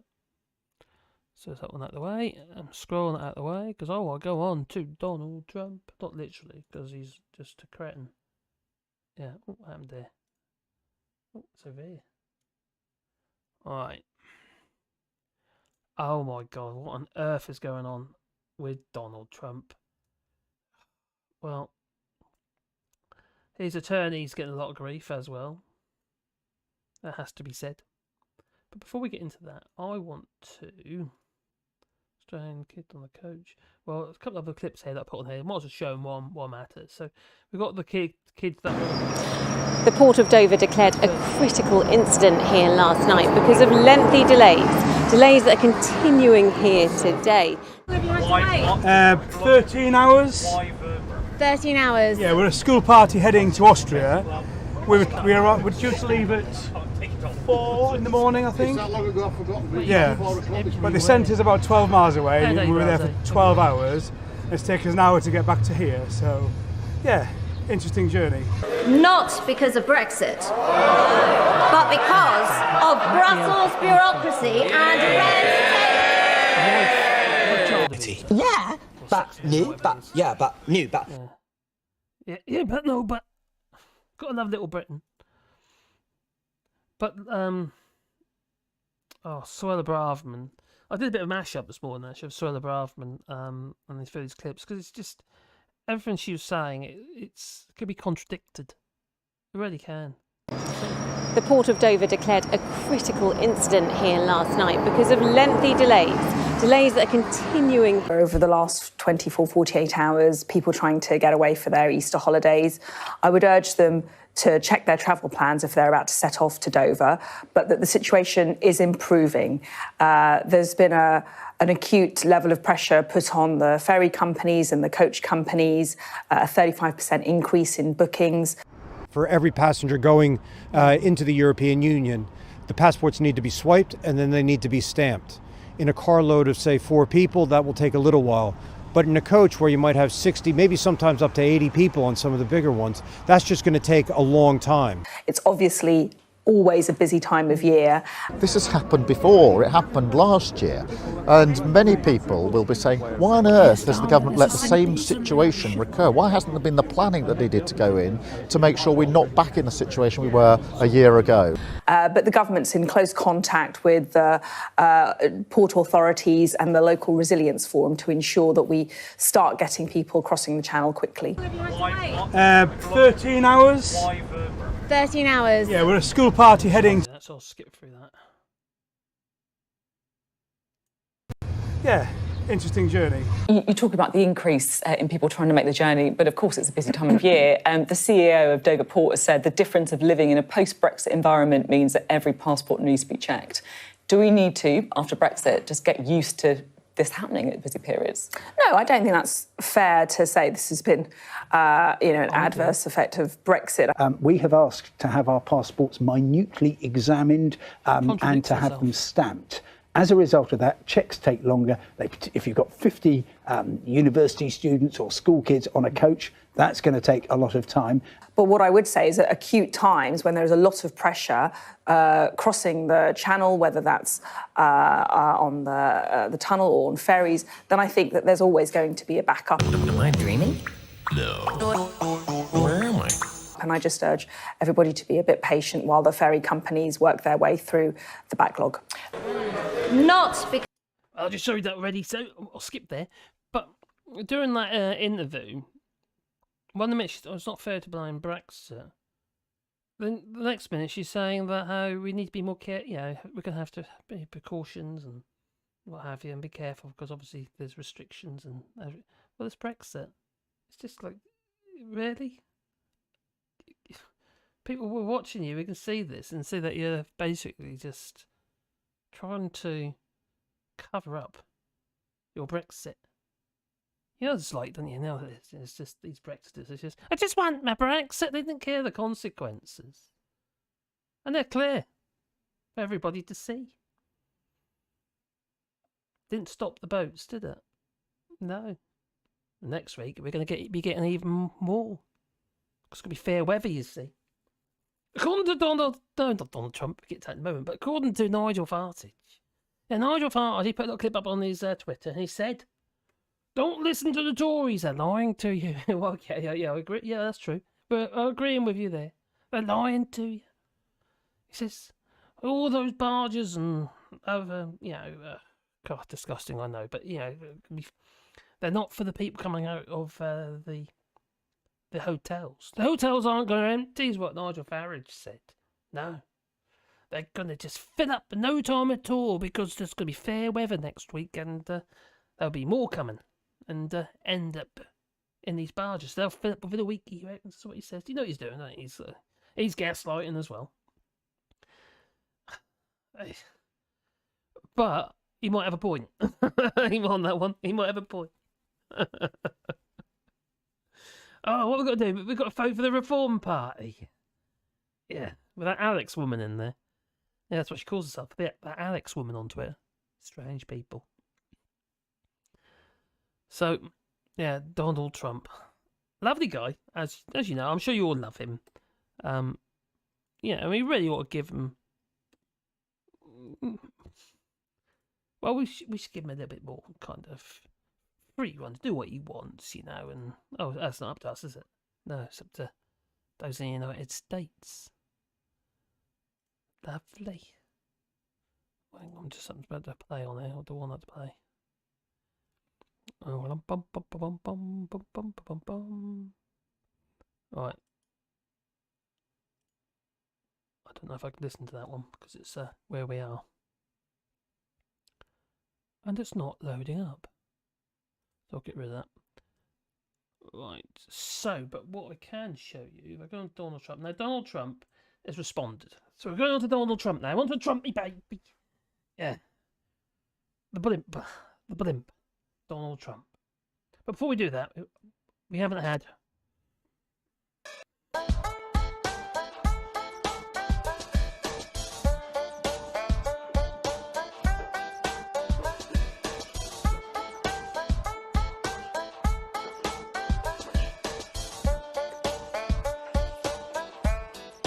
New shuffle. That little kid, poor thing. Well, yeah, Donald Trump, he made his statement. Yeah, and he obviously isn't very happy about what's going on and what have you. And yeah, this is via his Truth Social. This is, and it's the man. Oh, he's got a very high opinion of himself. We know this already. There's nothing unusual there, is there? But this is his statement. It goes on to say, this is via Truth Social. This is political persecution and election interference at the highest level in history. From the time I came down the golden escalator at Trump Tower, and even before I was sworn in as your president of the United States, the radical left Democrats, the enemy of the hardworking men and women of this country, have been engaged in a witch hunt to destroy the Make America Great Again movement. You remember it just like I do. Russia, Russia, Russia, the Mueller hoax, Ukraine, Ukraine, Ukraine, impeachment hoax 1, impeachment hoax 2, the illegal and unconstitutional Mar-a-Lago raid, and now this. So going through a litany of previous investigations that he has been involved with, obviously.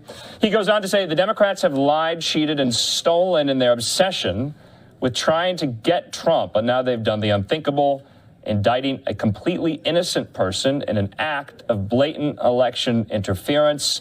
Never before in our nation's history has this been done. The Democrats have cheated countless times over the decades, including spying on my campaign, but weaponizing our justice system to punish a political opponent who just so happens to be a president of the United States and by far the leading Republican candidate for president. Has never happened before. It ends by saying this. Manhattan DA Alvin Bragg, who has handpicked and funded by George Soros, is a disgrace. Rather than stopping the unprecedented crime wave taking over New York City, he's doing Joe Biden's dirty work, ignoring the murders and burglaries and assaults he should be focused on. This is how Bragg spends his time. I believe this witch hunt will backfire massively on Joe Biden. The American people realize exactly what the radical left Democrats are doing here. Everyone can see it. So our movement and our party, united and strong, will first defeat Alvin Bragg, and then we will defeat Joe Biden, and we are going to throw every last one of these crooked Democrats out of office so we can make America great again. So guns blazing here with this statement from the former president there.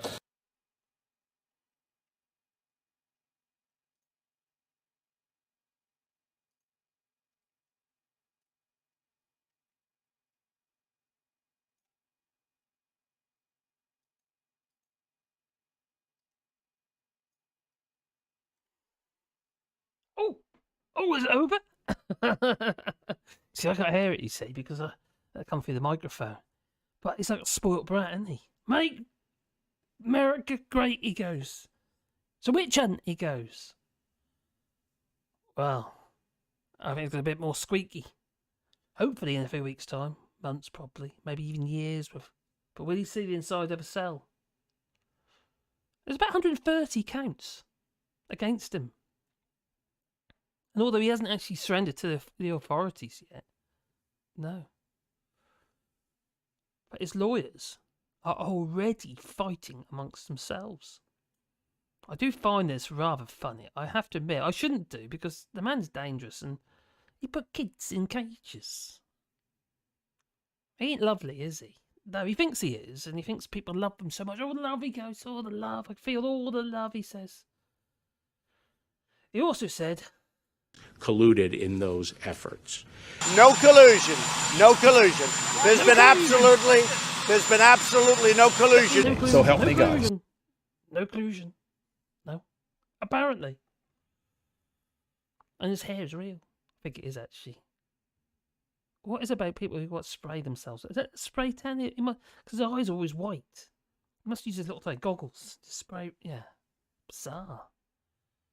All those paper things they put on their eyes. Yeah, they come with a developer's spray gun and 13 CFM air compressor and just blow them with this dust all over their bodies.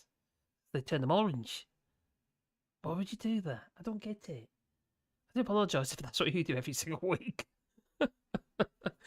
Just dip yourself in some Dylon. That'll do the job. Anyway, days after. Yeah. Donald Trump. His indictment. Well, yeah, days after it got put into the hands of the prosecutor, Alvin Bragg. Well, some of Trump's lawyers are taking aim at his attorney. I think it's Joe Tacopino. I'll just call him Taco Bell, that'll be easier. Yeah, he's the co-lead defence attorney in the Bragg case. Well, a source familiar with the matter and another person close to Trump say that the number of Trump's current lawyers are privately described Tacopina as dumb and a loudmouth. Yeah, I would say so. I've been watching him in some interviews, what have you. He's been asked some quite touchy questions, and he wasn't too happy. No, in fact, I might have to show you something in a moment. Let me just bring it up on there, and then I can put that into there. Here's why it's... Oh, there you go. Bring up there. I'll show you that one in a minute. So yeah, so it's some touchy old questions he's been asked, and he's so arrogant. Is it me, or does Donald Trump always employ arrogant people, hateful individuals? Well, Tacopina is no stranger to made-for tabloid drama. No.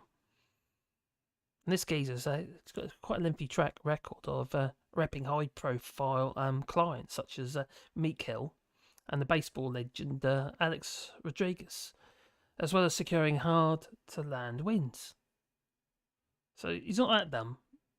No. It's just the kind of clients he goes for, and it just fits his bill, you know. It's all showmanship. That's the same with Donald Trump, isn't it? When he walks on and his hands doing that. Oh, look at his tiny hands. And the crowds are all cheering him, and they got the guns and the little red hats. Scary. Reminds me of when Ali G. when he paraded some kind of a bullfight or something or other. Real redneck place. And Ali G's going all anti-redneck on, and their faces. What, they're gonna lynch him? Ali G. I think that's in the film The Dictator. Yeah, got a special rocket, you see, and it had a blunt end on it, and he wanted it all pointy. Had to have a pointy missile, a pointy rocket. You see, had to be pointy. So what did he do? Yeah. To the scientist, because he wanted a pointy rocket, not a blunt one. But what he didn't know, as the dictator didn't realise. So what was happening is these people just go in exile and they end up in the United States as with asylum and selling TVs and radios and stuff like that from a dodgy shop. Anyway, that's a film, so it's not real. And besides, yeah, it's Cohen Baron, whatever his name is. So yeah, he does. This geezer, Taco Bell, he does take on some high-profile, quite dodgy people, such as Donald Trump. And in recent days, as the attorney, Tacopina has also become a more and more familiar face on US television. He's everywhere, been interviewed by everybody, and not always to Donald Trump's benefit. No, just makes him look like a turd, but he's a turd anyways. That's okay. You can't polish a turd. Apparently, you got to put a high gloss on it first, such as lacquer. But during a recent appearance on a show, Ari, I got it down there somewhere. Ari Melba's show called The Beat. Well, he tried to grab. I'll show you. That's the easiest way. Let's see if I can show you. Is it on that one? Oh, there he is. The geezer on the right is Taco Bell. Tacopina. Yeah, Joe Tacopina. I don't know if I pronounced that right, but it's a strange name. But yeah, he lunges, he does. So yeah, it's a strange situation. These people are bizarre. That's not a lie? Here's why it's not a lie. Could you Did you know about this? Did you put the paper down? Let me answer. Did you know about this? No, I don't. No, we don't need that. That's not a lie? Here's why it's not a lie. Did you know about this? Did you put the paper down? Let me answer. Did you know about this? No, I don't. No, we don't need that. That's not a lie? Here's why it's not a lie. Did you know about this? Did you put the paper down? Let me answer. Did you know about this? No, I don't. No, we don't need that. That's not a lie? Here's why it's not a lie.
So, you have accepted the truth.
So, you have accepted the truth.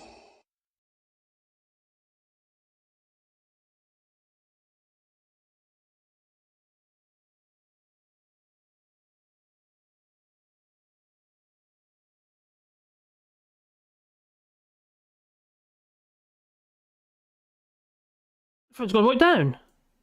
Hello. How's that? Right. Okay. I don't know what happened there, but for some reason the slider went right down. That was bizarre. How's my levels now? 'Cause I've messed up my levels now. Okay. Mark calling Olsen. Come in, Olsen. Mark, what have you been up to today? What have you learned? No? Who can remember Mark Olsen? Well, Mark Mindy. Anyway, I digress. I think my audio's back. I think we're okay there. We're there. That's good. And you're not answering your phone. That's because I ain't got my phone on me, Lee. Oh, my phone's on silent. Right, okay, I don't know why that is, Lee, but my phone's not on silent. So I do apologise. Cheers anyway, thanks for that. How long was that for? I think it's... There is a taco in the speak... Oh, cruggy for a while. Ah, what an idiot. Sorry, I do apologise. Right, scroll up. Right. Okay, alright, so anyway, we're back on, so that's good. I do apologise, I didn't check. So, I was talking about truth, weren't we? Because something you mentioned earlier regarding, I was talking about truth, but obviously you didn't hear me. So, yeah, I wasn't muted. For some reason, my sliders went down. On here, you got on the software, there's loads of sliders, like an equaliser, like the volume sliders on each part of the audio. And Lee Corner, I know what I'm talking about. And for some reason, the mic one, which I'm about to do now, it was all the way down. I didn't do it. So something went on there, so I don't know why that was. Bizarre. Anyway. Yeah, so Takapina also defended Donald Trump's denial. The truth. Oh, sorry, we've got Ted. What did he say? Sounds okay now, that's good. Oh, I do apologise. What on earth went on there? Tech, hey? These things I don't understand because I didn't touch it. Honest, I didn't touch it. It's there now, I can see it. So yeah, well, Takapina also defended Trump's denial, paying off the porn star Stormy Daniels to keep her quiet about the alleged affair with Donald Trump. I don't know if you heard what I was talking about. I was talking about Donald Trump, and the vision I got Donald Trump is basically a vision of Donald Trump having an affair. It would be, if you hadn't heard me already, you might have done, you might have not done, it would be Vladimir Putin sitting in the background, covered in chains and straps, maybe even the gimp suits, on a stuffed bear. And Donald Trump being peed on from above. So, that's my vision, and I can't get it out of my head, of Donald Trump. No. And Mike Baldwin, he made a few video clips of Donald Trump, didn't he? He kind of took the mick out of his hands and stuff. But Alec Baldwin, he got in a bit of trouble as well, didn't he? He shot somebody on set with a prop gun. Happened to have bullets in it. How does this happen? But it did. That's what happens when you get guns everywhere. People get complacent. So, Takapina said, that a lie to him was something material, under oath. In the proceeding, he also said that Melba explained that he wasn't asking whether Trump perjured himself, just if the statements were true or false. Takapina. He also said that if it's not a lie, because it was a confidential statement. It's still a lie, isn't it? It's true. How can it not be a lie when it is a lie? So if he acknowledged that it would be violating the confidential statement, and some 5 years later or some 5 years before, before Takapini represented Donald Trump. He said this on CNN, the news network. Is it Central News Network or something like that? I don't know. CNN anyway. That if the facts in the hush money scandal were as Daniels described, he thought the alleged payoff could be considered as, an in-kind campaign contribution. It was hush money. It was a campaign contribution. Oh, meaning it would have needed to be disclosed on the campaign finance forms. Like they don't do in Parliament. Well, they do, but not everybody. Yeah. Which it was not. This omission, could well be the crux of Bragg's attempt to get Trump on a felony charge. Really? I can't. Has that really got any weight in it? I don't see it. I really don't see it. And like I said, I tried to get on to Truth Social, but they decided that I wasn't allowed because it's not available in this country. No. Registrations are closed. Online registrations are closed for... Truth Social will be accepting new web application users soon. I really want to have a look at his tweets. His Truth Social tweets, or whatever they are. Yeah. And it says here, Truth... bring up there, as you can see. So this is Truth Social on their website. And this is Donald Trump's, his little platform for him to start shouting without being censored. Because obviously he got took off Twitter, but he hasn't been on Twitter since. So he's not on, even though his account's been renewed, Donald Trump has not been on it. So, Truth Social is America's big tent social media platform that encourages open, free, and honest global conversation without discriminating on the basis of political ideology. It's just a platform for propaganda, basically. But the registrations are closed, and I tried it via the app. So I went and tried to do the app on the phone, and it wouldn't let me do it either. So I'm in the wrong country. So needless to say, they'll probably say the same regarding, doing it via the web, via Chrome or whatever. Maybe I might be able to get past it with a VPN. So I might try later. So so this is Truth Social, and this is where Donald Trump has been gaslighting his herd. That's what he's been doing. God, these people. Where was I? So there's about 130 odd cases against Donald Trump. Some of them misdemeanors, I suppose, could be argued. But the Stormy Daniels ones, because it's probably one of the riskiest ones on there, and some people say it's a misdemeanor, but it could undermine things. But if that was you and I, and we weren't high-profile figures, well then, one of these things would get you in front of the courts and fined or sued or something. So it's, Donald Trump has become the first former US president to face criminal charges for alleged hush money payments made that porn star just before the 2016 presidential election. But he's facing numerous lawsuits, as well as it can be difficult to track or keep track of the investigations. There are four that could have the biggest impact, and this is in the BBC. I just chose that because it is rounded up, the worst ones, because some of them are a little bit boring. Obviously, when you're dealing with porn stars, it gets a bit more exciting. That's more interesting. Yeah. Okay. So, what's being investigated? A grand jury has voted to indict the former president, as you know, after New York prosecutors investigated a $130,000 payout to the former adult star Stormy Daniels.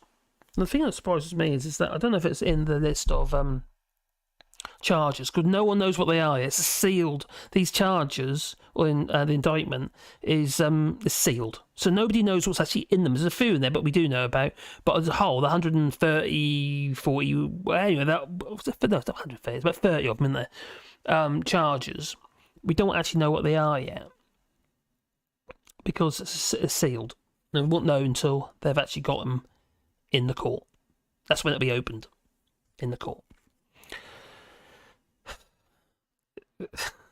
I wonder what Melania is saying. That's it. Oh, she's probably rubbing her hands together. God's sake, I'm not going to have to sleep with him again. Oh, he's going to be in there. Just visit occasionally, I'll still get my bung. Yeah. Have all his money. Or his daddy's money, actually, really. Because if, for instance, if Donald Trump put his money in a post office account, he'd be worth more than he is now. So the charges have not yet been made public. No. And Mrs. Daniels, claims that she and Mr. Trump, they did rumpy pumpy. You know. That. Yeah. Can you imagine Donald Trump? Get that vision in your head. Don't get it out of your head. Don't put it in there. No. You'll never get rid of it. Crikey. Do you reckon all this fake tan all rubs off on you? You end up with orange nipples. Oh my God, that's a shocking thought. Anyway. And she accepted the money from his former lawyer before the 2016. Oh, didn't he get who was that again?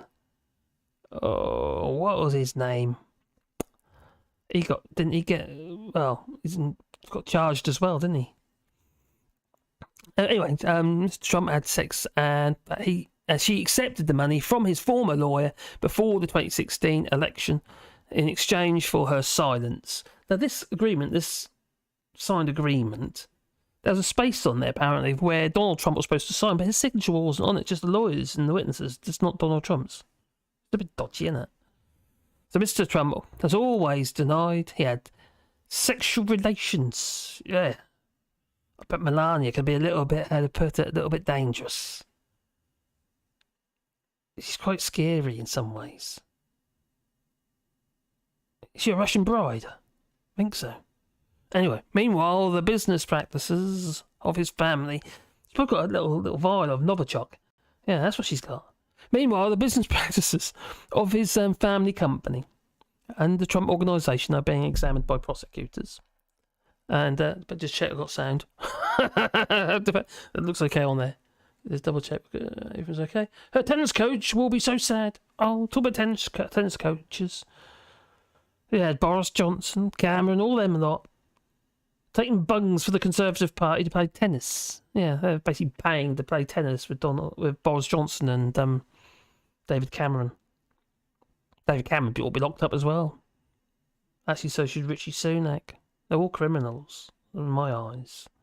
So, Letitia James, a New York Attorney General, is leading a civil investigation which cannot result in criminal charges, and has spent years looking at whether the company committed various acts of fraud over several decades. I believe the actual family have been investigated as well. Now, the criminal investigation is being led by the Manhattan District Attorney Alvin Bragg and is looking at similar issues. But what did Trump say? Well, we heard the statement, didn't we? Now, Trump is obviously, what would you expect from Trump? Described the indictment in the Stormy Daniels case as political persecution. Well, it is political persecution, but it's you've done it to yourself, mate. Well, not mate, but you know what I mean. And he doesn't expect a fair trial. Oh, he's going to be, yeah, good. I'll teach you for locking children up in cages. Now, he is expected to appear in court on Tuesday, where he will be presented with the charges and enter a plea. I just remembered now why my audio went down. Was that since I went and sorted the dogs out? I sorted Wally out. Because I turned the audio off. No, I just did it on there, though. Oh, anyway.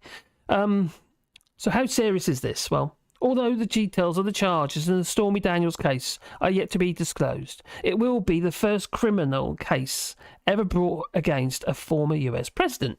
Well, yeah. What about Watergate, though? The criminal investigation... Well, he resigned, didn't he? He stepped down. The criminal investigation into Trump organisation has already yielded convictions. Sound a bit like Alexander Boris Johnson. He got a fine. Well, a 50 quid fine or something. I mean, it's a little bit more serious than that. So So the company was found guilty in December. So there's already convictions out there of fraud and falsifying business records, and fined $1.6 million, 1.3 million pounds. And Alan Weisenberg, the organisation's chief financial officer, was sentenced to 5 months in jail in January. We know what they say is it's about the head of the state and that, you know. That's what we should do. And that'd be Donald Trump. Chop his head off. Oh. Well, in the civil case, Miss James had filed a lawsuit against Mr. Trump and the 3 of his children, accusing them, as it was children as well, accusing them of astounding fraud and deception. These people who are running the country. Look what happened when he got in. He got all his family in as well, including his daughter. Yeah. The one he'd like to have, they felt she wasn't my daughter. Oh, I'll give her one. That's what he said. Words to that effect. Creepy. That's what he is. He's creepy. But there was no collusion. No collusion. No collusion at all. No collusion. Yes, and the water is... and tremendously wet. That it is. Oh! Well.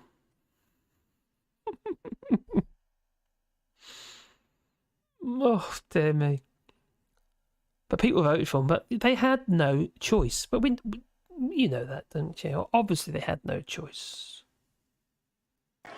See, the bottom line is, I know you like me, and this room is a love fest, I know that, but you have no choice but to vote for me, because your 401ks, down the tubes, everything's going to be down the tubes.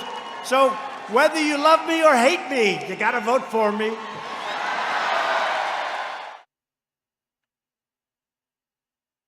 Oh dear. Your 401ks. Oh no, they're going like that, they are. Off a cliff.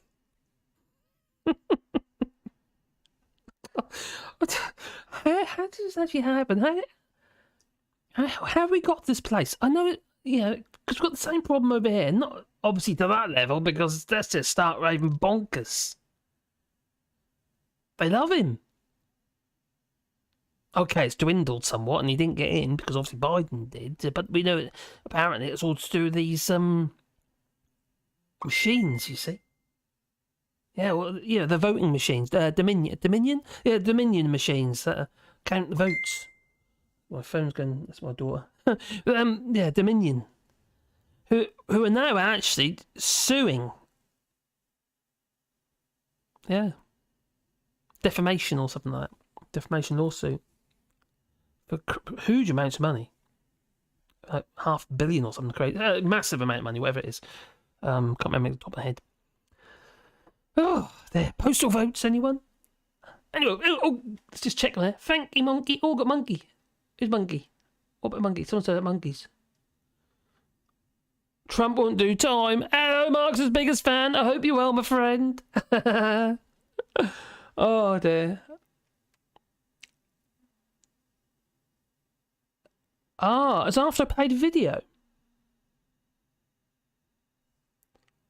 Oh, okay. Maybe I... Oh, that's, okay, so that's interesting. Don't know why that was. Don't know why I'd done that. And who's Zebediah Thomas? Who's Zebediah Thomas has been uploading shorts, You'll check out his channel. Quite often while he's in bed. Oh, saucy, eh? Oh, Stormy Paul Daniels. Oh, Stormy Paul Daniels. Yeah. You like it, but not a lot. Michael Cohen. Oh, Michael Cohen, that's it. Yeah, he was the lawyer, wasn't he? He was the one who tried to bribe Stormy Daniels, that's it. And he got drawn over the coals as a result. But didn't he make the testimony against Trump? I believe so. Something like that. Her tennis coach will be so sad, yes. I feel like Hal Sparks for American stuff, says Casper Northerner. Vipek says, yes, Midas Touch is a very good channel. Oh, Midas Touch. Okay, is this about Donald Trump and his golden handshake? I mean, his golden toilet, his golden elevator. I don't know, something that's golden. He'd like, I like gold. Yeah. Sounds like Austin Powers. I like gold. Midas touch. There we go. Do you know what? My head gets so full of stuff. I mean, to the point I think I'm going loopy. I think I've always been loopy, but you know, I think they make me more loopy. It's hard to keep all that stuff in there. I'm now going round. Where is it? It's not in there at the minute. Oh no, it's in the car. I have a little dictator with me here, not the dictator, but a little dictaphone. And because sometimes if I hear things on the radio, it's just trying to get just put a note in to remind me. Oh, that might be interesting. It's not helping because the channel's doing shit. And it's the Midas touch. Where were we again? That's spelled. Oh, spelled that wrong. So MEID. Touch. I will check it out if that's good. So, tennis is not good for one's elbow. So I've been told you get tennis elbow. Oh, I can't wait. Tuesday. Oh, Tuesday. That's apparently Tuesday's when he's going to be arrested. He's been indicted. He's been charged. So I hope they do put the cuffs on him. I do. I think they will actually, unless he makes his own journey to the police station. But I don't think he will. I think he's going to make a song and dance to this. And look what they did. Political persecution. They'll go. Or he'll go. If it was Boris Johnson, he'll be doing this with his hair at the same time. You know.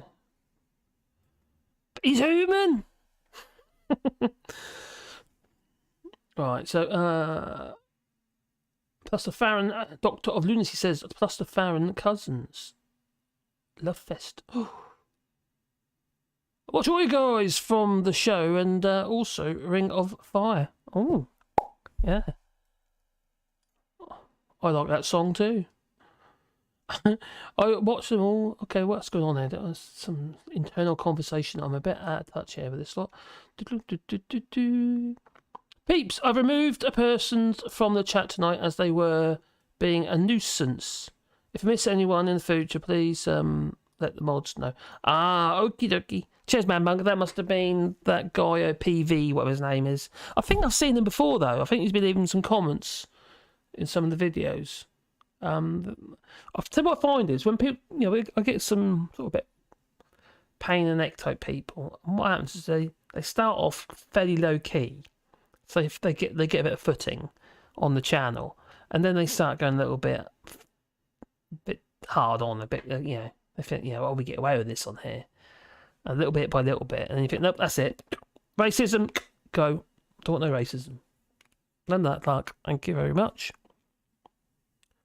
Racism breeds. No, racism. No, evil begets evil. Racism breeds racism. Yeah.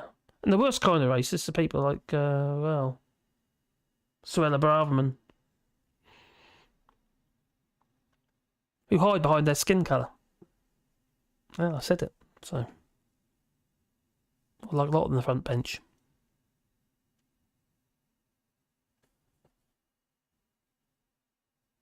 Every race and creed can be racist. It's, I don't buy that. Oh, you can't be racist because you're not black. No, I can't be racist because I'm black. I don't buy that. I don't buy that at all. It just seems nonsensical. Lefty Bootism, not hungry anymore, thanks. Well, was it talking about Donald Trump when he was like, golden showers? Maybe. It's like golden showers. This, yeah. Oh, dear me. Be awful, wouldn't it? Absolutely awful. Cohen, scrolling down. Cold tonight. It's cold here as well in France, I must admit. The temperature's supposed to drop, but next week it's supposed to be nice because Nigel Farage said so, and you're going to be getting thousands and thousands and thousands of refugees coming in their little boats because there's no safe routes. Yeah. So anyway, this lawsuit. Oh, they have a mouse. So, a criminal investigation into the Trump organisation has already yielded convictions. The company was found guilty in December of fraud and falsifying business records and fined $1.6 million. Yeah, Now, in the civil case, Mr. James has filed a lawsuit against Mr. Trump and 3 of his children, accusing them of astounding fraud and deception. And the lawsuit alleges that the family inflated their net worth by billions and is seeking $250 million. And it was alleged to obtained through fraudulent means. Well, they're always doing fraudulent stuff. It's either that or they do a GoFundMe for a wall via Steve Bannon, you know. Got to build the wall, you know. Oh dear, I did have that clip actually. No collusion, shoot. No, I don't have it anymore.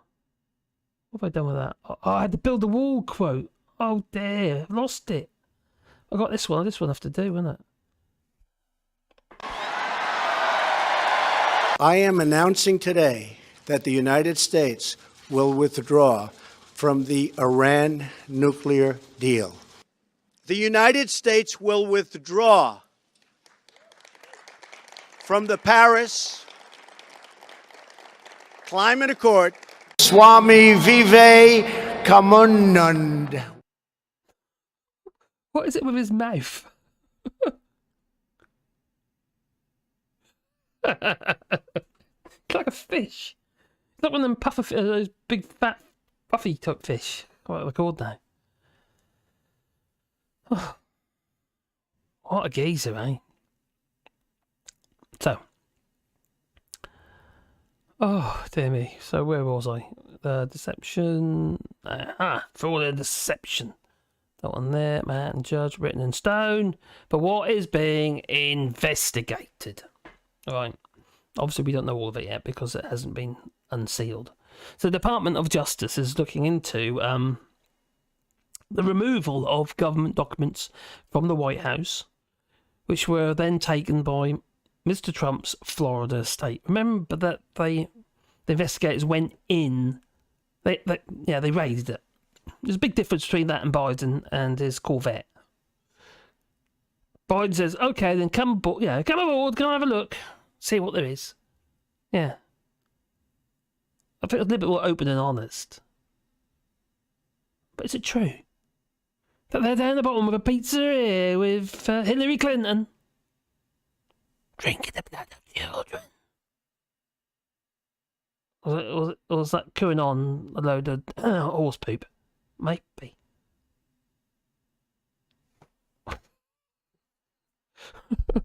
Some strange backers out there, really is.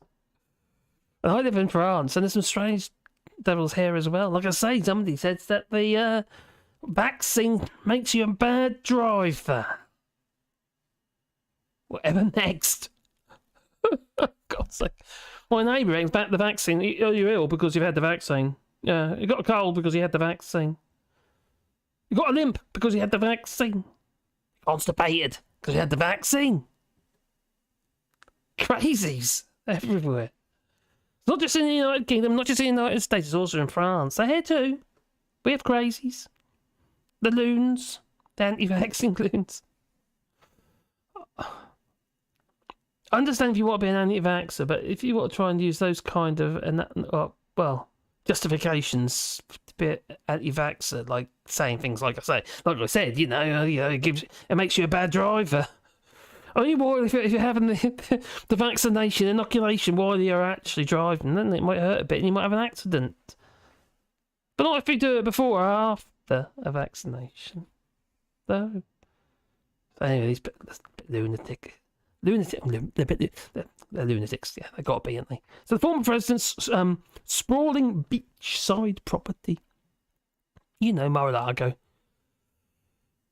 Investigators assessing how these documents were stored and who may have had access to them. They're just laying about. Top secret stuff. But the former president's sprawling beachside property was searched in August, and 11,000 documents. 11,000. Oh, I'll keep that one. I like to look at that one. It had a lovely cover. Yeah. And some of these were labelled top secret. Just laying around. So much of national security is like leaky Sue. I know, I just found my mates. I'll send a text to one of my mates. Yeah.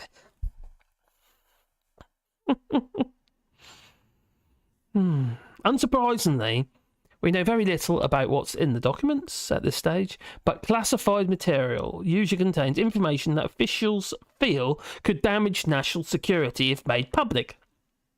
Yes, Leaky Sue. She's no better. Awful people. God, do you know what? I live in France, right? And it does feel more sane here, but obviously there's a lot of protests going on at the moment. In some ways I understand, in other ways I think, our pension age is rising like 2 years. In the UK they're looking at rising it to 70, and here it's like 64 or something. It's pretty low.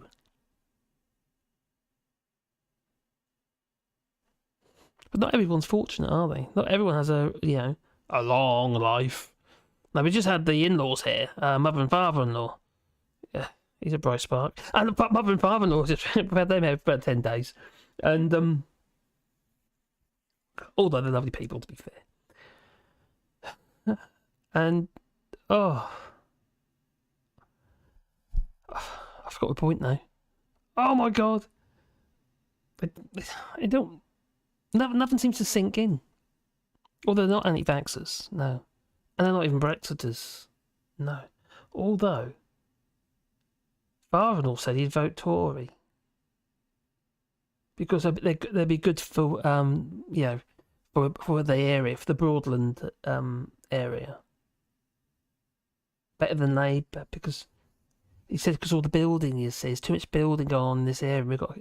I think the view is that we've got to keep the immigrants out, you see. That's what I made of what he was saying. I couldn't really have a conversation because he's pretty much tone deaf. So it's like, you just have to listen. For well, nothing's going to actually, reach his brain cell. Oh, dear me. I know, not families. To be fair, they've been pretty good, to be honest. But I understand a lot of families break up over things like Brexit, etc. A lot to answer for, isn't it, really? So what did Trump say? Well, obviously he denied it, didn't he? Any wrongdoing. There's no collusion. And criticised the Justice Department's investigation, branding it as politically motivated and a witch hunt. Now, he has offered shifting defences and have mostly hinged on the argument that he declassified the material. If it started off classified, it's still classified. Look how much of it was, It's 11,000 documents. There's going to be people's names and all sorts of stuff in there. People involved in operations at risk. And there they are, wanting to lock up that other geezer who ended up with long hair. I've got his name now. From the WikiLeaks. So, he says anyway, there's no evidence has yet been provided. That is true. The former president has also argued that some of the documents are protected by privilege, a legal concept that would prevent them from being used in future proceedings. An independent lawyer, though, is reviewing the seized material to determine if this is the case, and if that practice actually continues or applies. Well, Mr. Trump has not directly addressed the key question of why the documents were at Mar-a-Lago in the first place. Why were they there? Why were they locked up? Why isn't he locked up? Quite frankly. So how serious is this? It sounds pretty darn serious to me. Because obviously, I say obviously, you can't put in prison a sitting president in the United States. You have to wait until they're gone. And he is, sort of. Although he wants to be again. He wants to be, 24 elections. So did Alexander Boris Pfeffel Johnson. But it didn't pan out very well for him, did it? No. So, this is an active criminal investigation. And could result in charges actually being filed. And other statutes. Yeah, the Justice Department believes Mr. Trump may have violated the Espionage Act by keeping national security information that could be used to the injury of the United States, but also people named within. What all the people, I don't know, the Afghans who are helping us? They've already been made vulnerable, haven't they? Big time.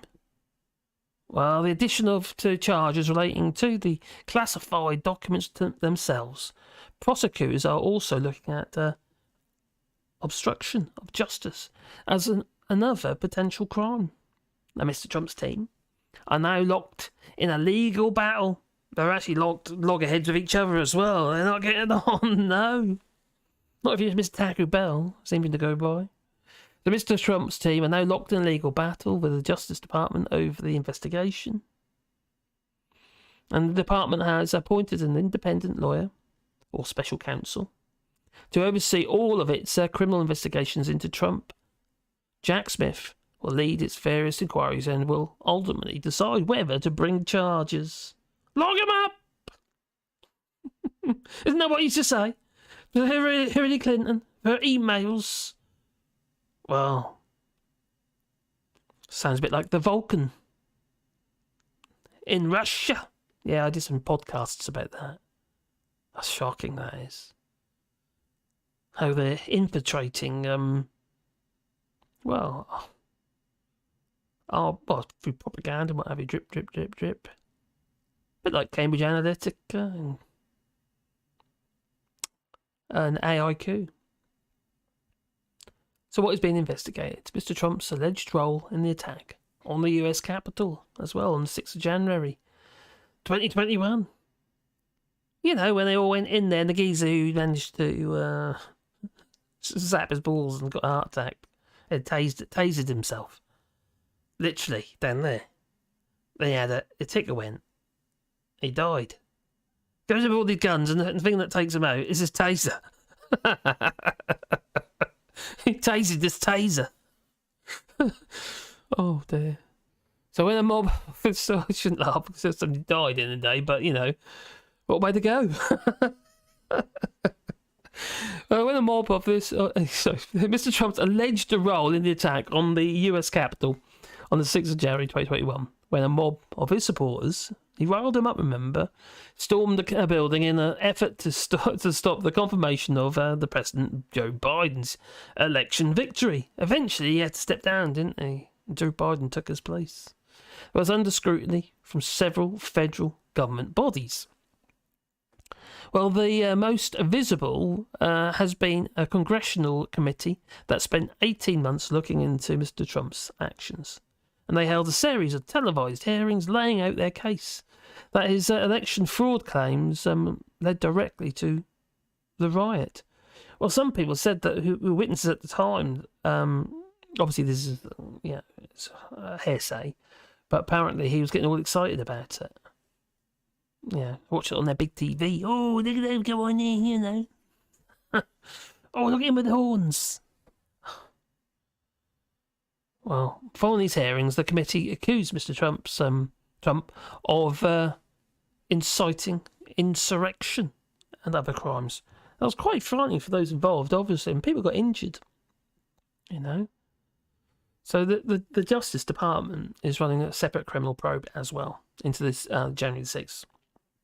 So just got to check the chat. Microphone's in the way. Put it there for a second. You might hear me. Put it there for a second. Right, what we got? Like Gouda, it's nice. What's like Gouda? Gouda is like Gouda. It's French cheese. Oh, it does, Dutch cheese. Gouda's Dutch, isn't it? Cheese tax song on YouTube. Can't play it or dogs expect payment, says Vincent. What? What's going on there? What's going on there? Right, my cat loves cheese, says Mark's biggest fan. Tom and Jerry lied to me. If you want to catch a mouse, what you need is peanut butter. That's what you have. That and rats. They love peanut butter. It's not cheese. They're not so keen on cheese, but peanut butter or dog food or stuff like that, I'll go for that. The Espionage Act is being used against Julian Assange. That's it. Yeah, and some people say because the WikiLeaks and what have you, because exposes individuals and make them vulnerable. I think that's just an excuse. What Julian Assange and what's that guy's name? Oh crikey! The other one that they want to get hold of. The one who actually did provided the leak. What's his name now? Oh my god! I can't lose my mind. I really am. Gorskin says, Titsal Pish Falhal awaits Al. What the hell? They got all Al Capone with tax evasion. And which way will... and any which way will do, yeah. The thing is, though, like, for instance, what happened in Italy regarding the monies, the post-war monies, rebuild the country and what have you. A lot of it got filtered off. Oh, I know, we'll put a little bit less cement in there, in that concrete, and then its bridges collapse. And the quality of the concrete in Italy, in comparison to, like, France, is just, yeah. I mean, the lorries, I mentioned this last week, actually, but the lorries are still going across there. They are, one after the other. Yeah. And down below, there's me and the missus walking the dogs, and we're looking at this concrete, and it's all spoiled, all the steel reinforcements all blown. I mean, it's severe. Over all the stanchions, all of them, the things that the legs hold up the road, which the lorries are flying over. And then there's this crumbly old concrete. I mean, really crumbly old concrete. I mean, crikey. That can't be right. That's, no, as far as they're concerned, it is. But, well, until the bridge collapses, of course. Me and the missus actually were there the week after in the camper, and there was, like, roadblocks. And you couldn't get to it, obviously, because, the road was closed. But the problem is, my GPS in my camper, it was a bit confused. We kept going around in circles, come the same. Oh, it was so stressful. It was so stressful. I couldn't get out. I couldn't find a way out, but we did eventually. Oh, dear. Happy Palm Sunday, all, by the way. The Pope lives. Well, that was April the 1st yesterday. And all the jokes were coming out. I tend to refrain from that sort of, it's silly. Cheese text song. They're not ready. Scroll down. The Colosseum is still standing, Mugs. It's not made of concrete. Isn't the Colosseum stone? There's lots of little Colosseums. There's actually Colosseums in like amphitheatres and what have you, built by the Romans in France as well. I know, because I've been there. Yes, Armstrong cheese, it was. They got bought out and moved. Sad day. Wow. Talking about sad days, Marshall amps. Have you heard of Marshall? Marshall amps, see all the big bands that with Marshall written across the amps and that. Well, that's been bought out, I think, by a Swedish or Swiss company. Yeah. That's gone. In the UK. Pretty much moved to the EU. I don't know if they're still going to be building them in the UK. I don't think they are. But they're moving their plant over into the EU. It's going to be a lot easier, you see. I wonder why that is. Oh, let me think for a second. Oh, mate, it's something to do with Brexit. Not like Natalie Elphig. Well, she said, I've got nothing to do with Brexit. Was it Liz Truss and Richie Sunak when they were asked? They were standing up there, on their little, on their little, bit like they're going to be like, beam me up, Scotty. And they were standing there, they were, and waiting. And they got asked a question. It's because of Brexit. It was regarding the Dover port. And both of them, just abruptly and quickly, with a smile on their face, said, no. There you go. And I responded. In my head, I said, yes. Clearly it's Brexit. They've got to stamp those flipping passports. They've got to check your 90 and 180 days. And then we're going to have the ETIS, yes. Yeah. The biometrics. Might be coming in this year, but it's likely to be rolled on. They're probably rolled on again. It's looking like it's a bit of a behemoth to sort out. And plus there's a lot of legal problems. A lot of the EU member states, they haven't 100% agreed to all the elements of it. So they haven't ironed out the creases. But once that comes into play, all 27 member states, or the Schengen area, I suppose, it's going to be, It'd be a nightmare at first, but I think it actually could be a solution to the problem.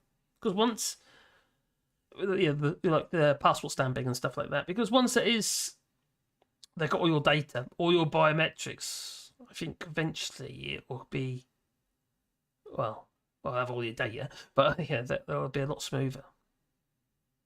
Like I said, they're going to do their rectal scan, not rectal, retina scans. Anyway, there's some sort of scan anyway, biometrics. Yeah, so every time you want to come into the EU from the United Kingdom, they'll know you're here. There's no hiding, no, because they're going to put a chip in you. Yeah, it's in the vaccine, you see. Yeah, you've already had it. So they drag you. Oh god, the loons, they're everywhere. It's 10:20, says Mark's biggest fan. How long will be live for? 20 minutes, 22 hours, 20 so far. Do a little bit longer. I'm not falling asleep just yet. You might be, but I'm not. Am I sending you to sleep? Yeah, leave it in the comments. Leave it in the chat. So, Floorskins says, Mark's biggest fan. Floorskins, sorry. You have after 8 minutes. Pass them around. Who's got after 8 minutes? I'm off my diet at the moment. I'm having a diet break, but I'm still off the alcohol. No alcohol. No. I've even cut down on my coffee. Oh, in here, because what I've got in here, it's an infusion. It's an infusion. I think it's still in there. The infusion. It's sounded really strong there, and it's licorice. It's a licorice infusion. It's actually really nice. So yeah, I'm off the alcohol, and I'm off. Well, coffee for the moment. Not altogether. I have one in the morning, so I'm just cutting down because I was having way too much, and that's fuzzing my head. I've gone like that, I was all fuzzy. There's a Wally. I've got a Wally dog, so let's just deal with a Wally dog. Hello, Wally. Mummy was all worried about you, and clearly didn't need to be. Because you got all bubbly. What's up? What do you want? Let's get on to Wally dog. It's all dark down there. Oh, where is he? You're like it's really dark. Why is it so dark? Come here now, Wally. Oh, dear. Checking you about. Oh, dear. There he is. He's all right for the moment. He's getting on a bit and he's got problems. You go now, Wally. Oh, mate, you're dizzy.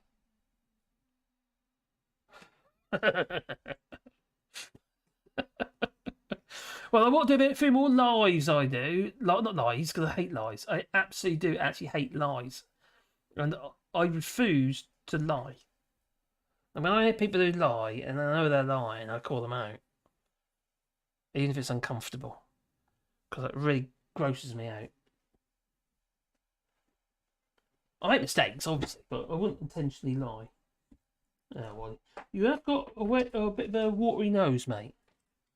I won't be surprised you've got a bit of water on the lung.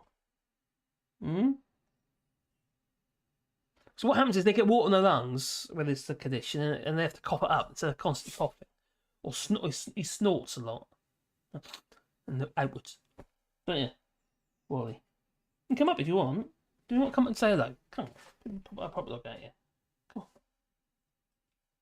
What's that? What are you doing all going funny on me for? Oh, here we go. Here's a Wally dog. Right, and we'll get back into our Trumpy baby in a minute. You're Ginger, aren't you? Yeah, you're like an orange dog.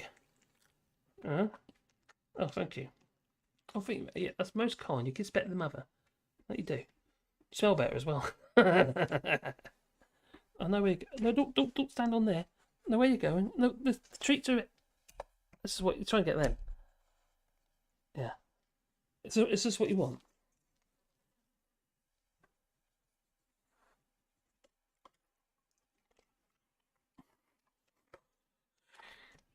This is why we get hair on our tables, is it?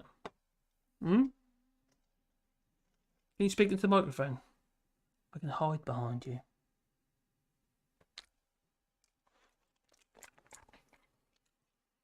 Right. Can Daddy get on? Am I allowed to get on? He's got a really bad habit at the moment. What he's been doing is he's actually been jumping onto my table in the kitchen. He never used to do that. And now he's starting to do that. Because we don't like to tell them off because he has problems. You never know how long he can have them for. So just, it's always a constant worry with him. Yeah, I know. Well, he's saying, you know, I don't like to say no to him. So he sits beside me while I'm eating my food. Still on the table. We don't do it with people around, obviously.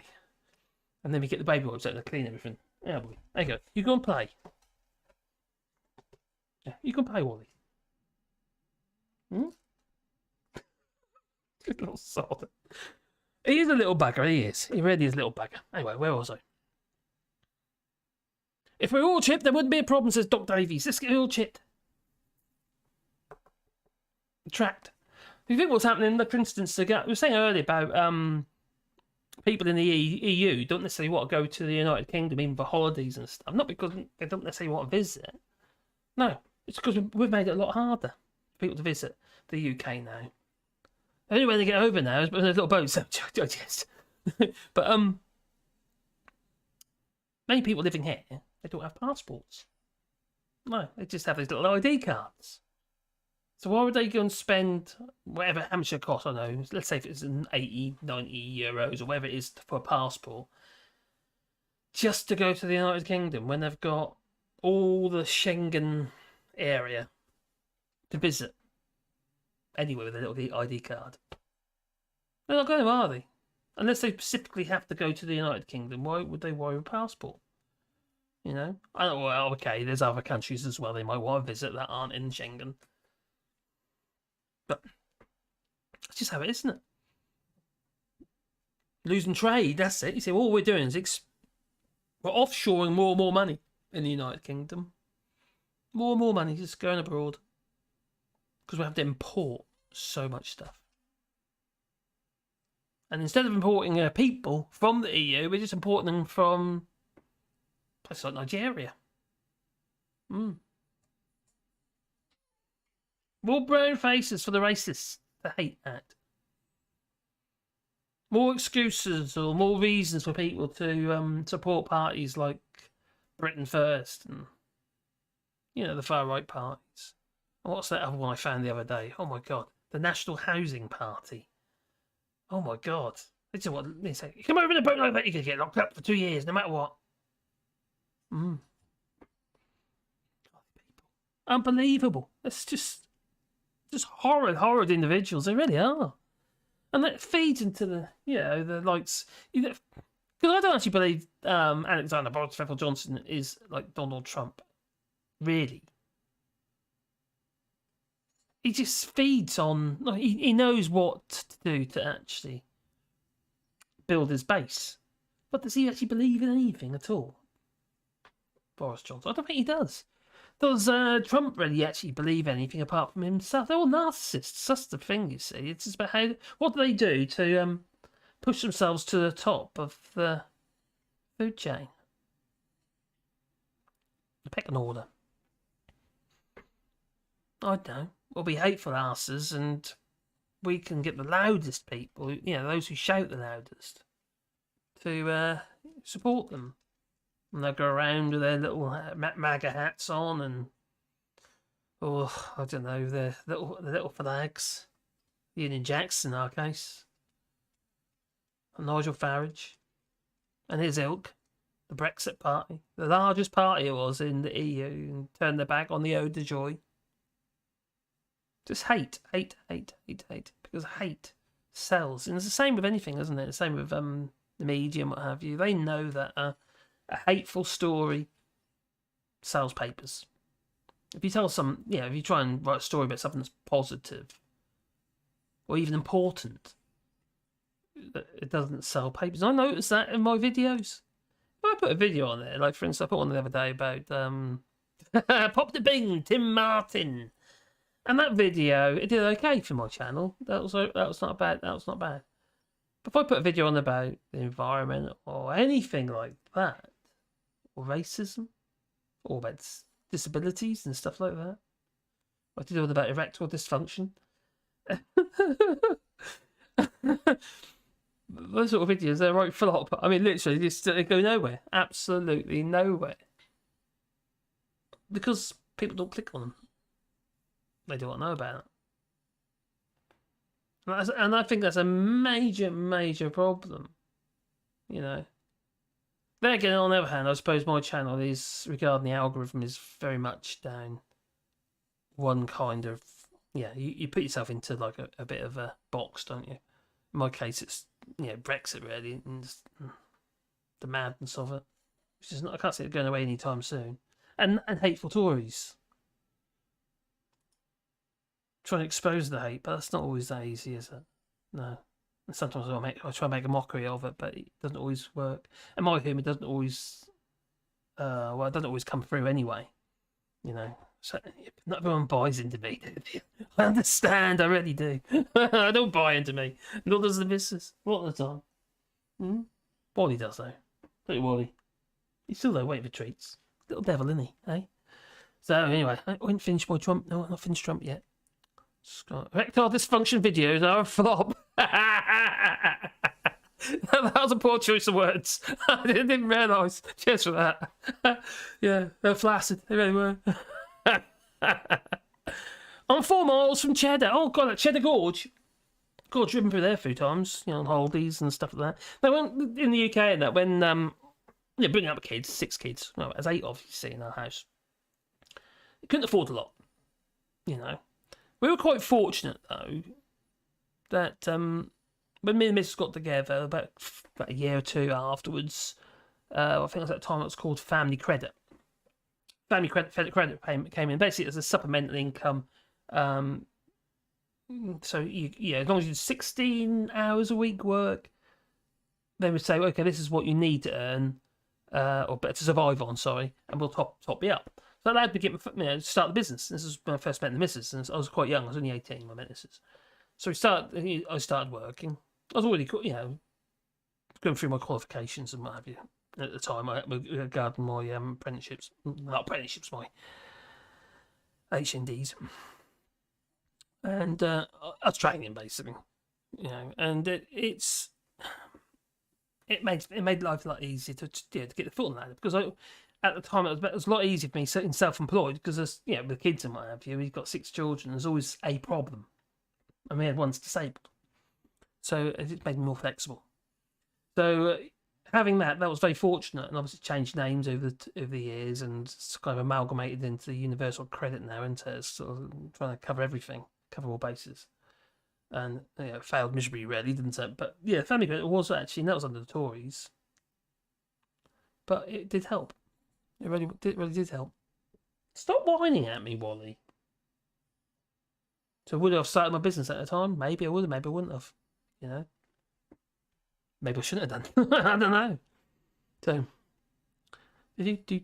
oh yeah, please boop the whole like button. I'll find what it is now. There you go. It does help the channel,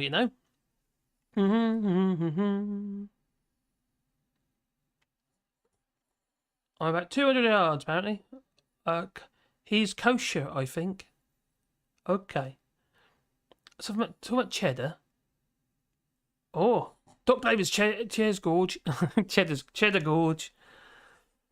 That's a place we used to go holiday quite a bit. We used to look like Edale and Coniston and... Not Coniston. Castleton. It's at Edale, Castleton. There's lots of walks around there for the foxholes and what have you. We used to do a lot of walks because because we're obviously a large family. We were looking at cheap ways of being able to go on holiday. That was basically my point originally. But yeah, cheap ways to go on holiday. And we had the camp at the time, so we had an old Sherpa camper that was my dad actually converted, and we had a tent. And we used to go touring in it. We had a whale of a time, really cheap, basic holidays, getting lost, going orienteering, what have you, with a compass, and just getting lost in the field somewhere. No GPS, remember, any of those sort of mod cons then. Not available to the likes of us, no. Well, did we, Wally? No. So it was different times, and it was fun.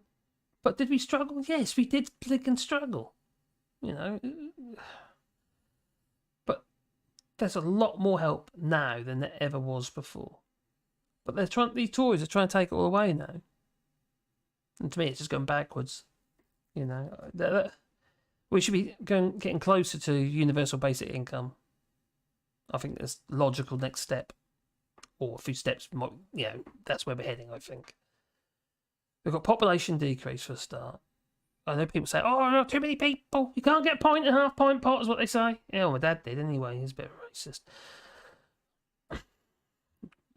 But yeah, we're not making people like we used to. Now, somebody was having a conversation on the. Oh, I can't remember what was on there. I think I was on the radio or something. Probably on LBC, because that's the radio I listen to. And they're talking about whether or not people are decide or choosing not to have children. I think it is a conscious decision for some people. Like, for instance, my eldest son, Wayne, he's got one child. And he planned. It was all planned. Everything was planned. We will get a house, blah, blah, blah, blah, blah.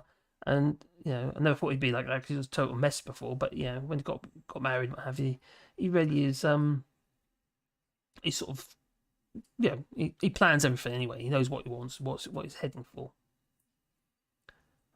So there are people out there who say, okay, well, this doesn't fit in with my plan because the future doesn't look that great. Whether it be work or whether it be the environment, what have you, global warming and stuff, it doesn't look that great.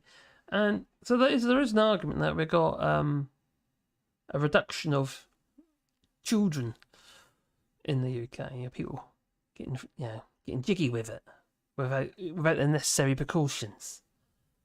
Yeah, there's less of that going on. I wonder where the Durex was made. Is it made in the EU? Has it got to be imported? When they get stopped at the border, just like the Norwegian sperm for the IVF treatment. Viking sperm. So, something that got me was what Elon Musk said. I was actually reading something about this long before. Because, I've mentioned quite a few other videos I've done regarding the sperm count going down and these forever chemicals and stuff like that affecting sperm counts. It's not necessarily affecting the sperm counts, but it's affecting the sperm's ability to fertilise the egg. The sperm, so fertility rates are going down it's not just the United Kingdom, it's everywhere. So I think we're going to, instead of a population explosion, I think we're heading, like Elon Musk actually said, I know he's a bit of a knob, but population implosion. We're not going to have enough people. Which might fit into what's going on at the moment regarding all the AI and that the jobs are being replaced with computers. And before we were worried about manual jobs being replaced with machines and computers, and now it's going to be more like, that kind of academic type stuff, or stuff that's copywriters or lawyers even, small civil cases and stuff like that. So that's unless you're trying to what's the word? Or nuance. If there's like nuance in a narrative, what have you, regarding a legal case, well then that obviously could something like ChatGPT deal with that? Probably not, because it's going to be a series of questions, isn't it? And ask questions and answers, and that comes up with a verdict. So, but minor cases could be dealt with that way. So much for these junior barristers getting a pay rise. Just like the junior doctors. But don't worry, it's okay for Matt Hancock to get his 10 grand a day. Well, at least that's what he says. And the junior doctors, they can go and swivel for their 19 pounds an hour. It's just unbelievable. These people are disgraceful. They really are. You know what we've got to do, though, don't you? There's one thing about... I know some people say, well, I mention his name and you're not going to like it. And I'm going to say, Tony Blair. Now, I know I feel he's a little bit of had a scapegoat because in the day all the flipping MPs voted to go into Iraq anyway. So they're all complicit. So they're all as bad as each other. And a lot of them are in Parliament now. But where he was right was in his mantra. The 3-word mantras. Well, he had one word, 3-word mantra, and that was education, education, education. And he was right, and he did invest. Well, I'd say personally, but they did push policies, part of their mandate, to improve education. And they did. I saw it firsthand, because I received some of that money in the sense of we were doing a lot of building work and what have you for the schools, and construction work and landscaping and what have you in Norfolk. And I did okay out of that. And, they got rid of all the mobiles. Can you remember the old mobiles? They're like prefab little buildings and, painted with like Tyrolean, that rough casty type stuff on the outside, put on with a roller. Flipping boiling hot, like a flipping fish tank in the in the summer and in the winter freezing cold. You can't concentrate on what you're doing when your brain can't focus when you're shivering. Sort of feeling now because the heating's gone off. It's cold. So it's just one of the things anyway. So that's my little rant. Oh, chat rate's gone down. Oh, still got 47 people there. So yeah, it's all these fun things. Anyway, I'll be coming off in a minute, but I just got a little bit. Oh, quite 2 hours 40 already.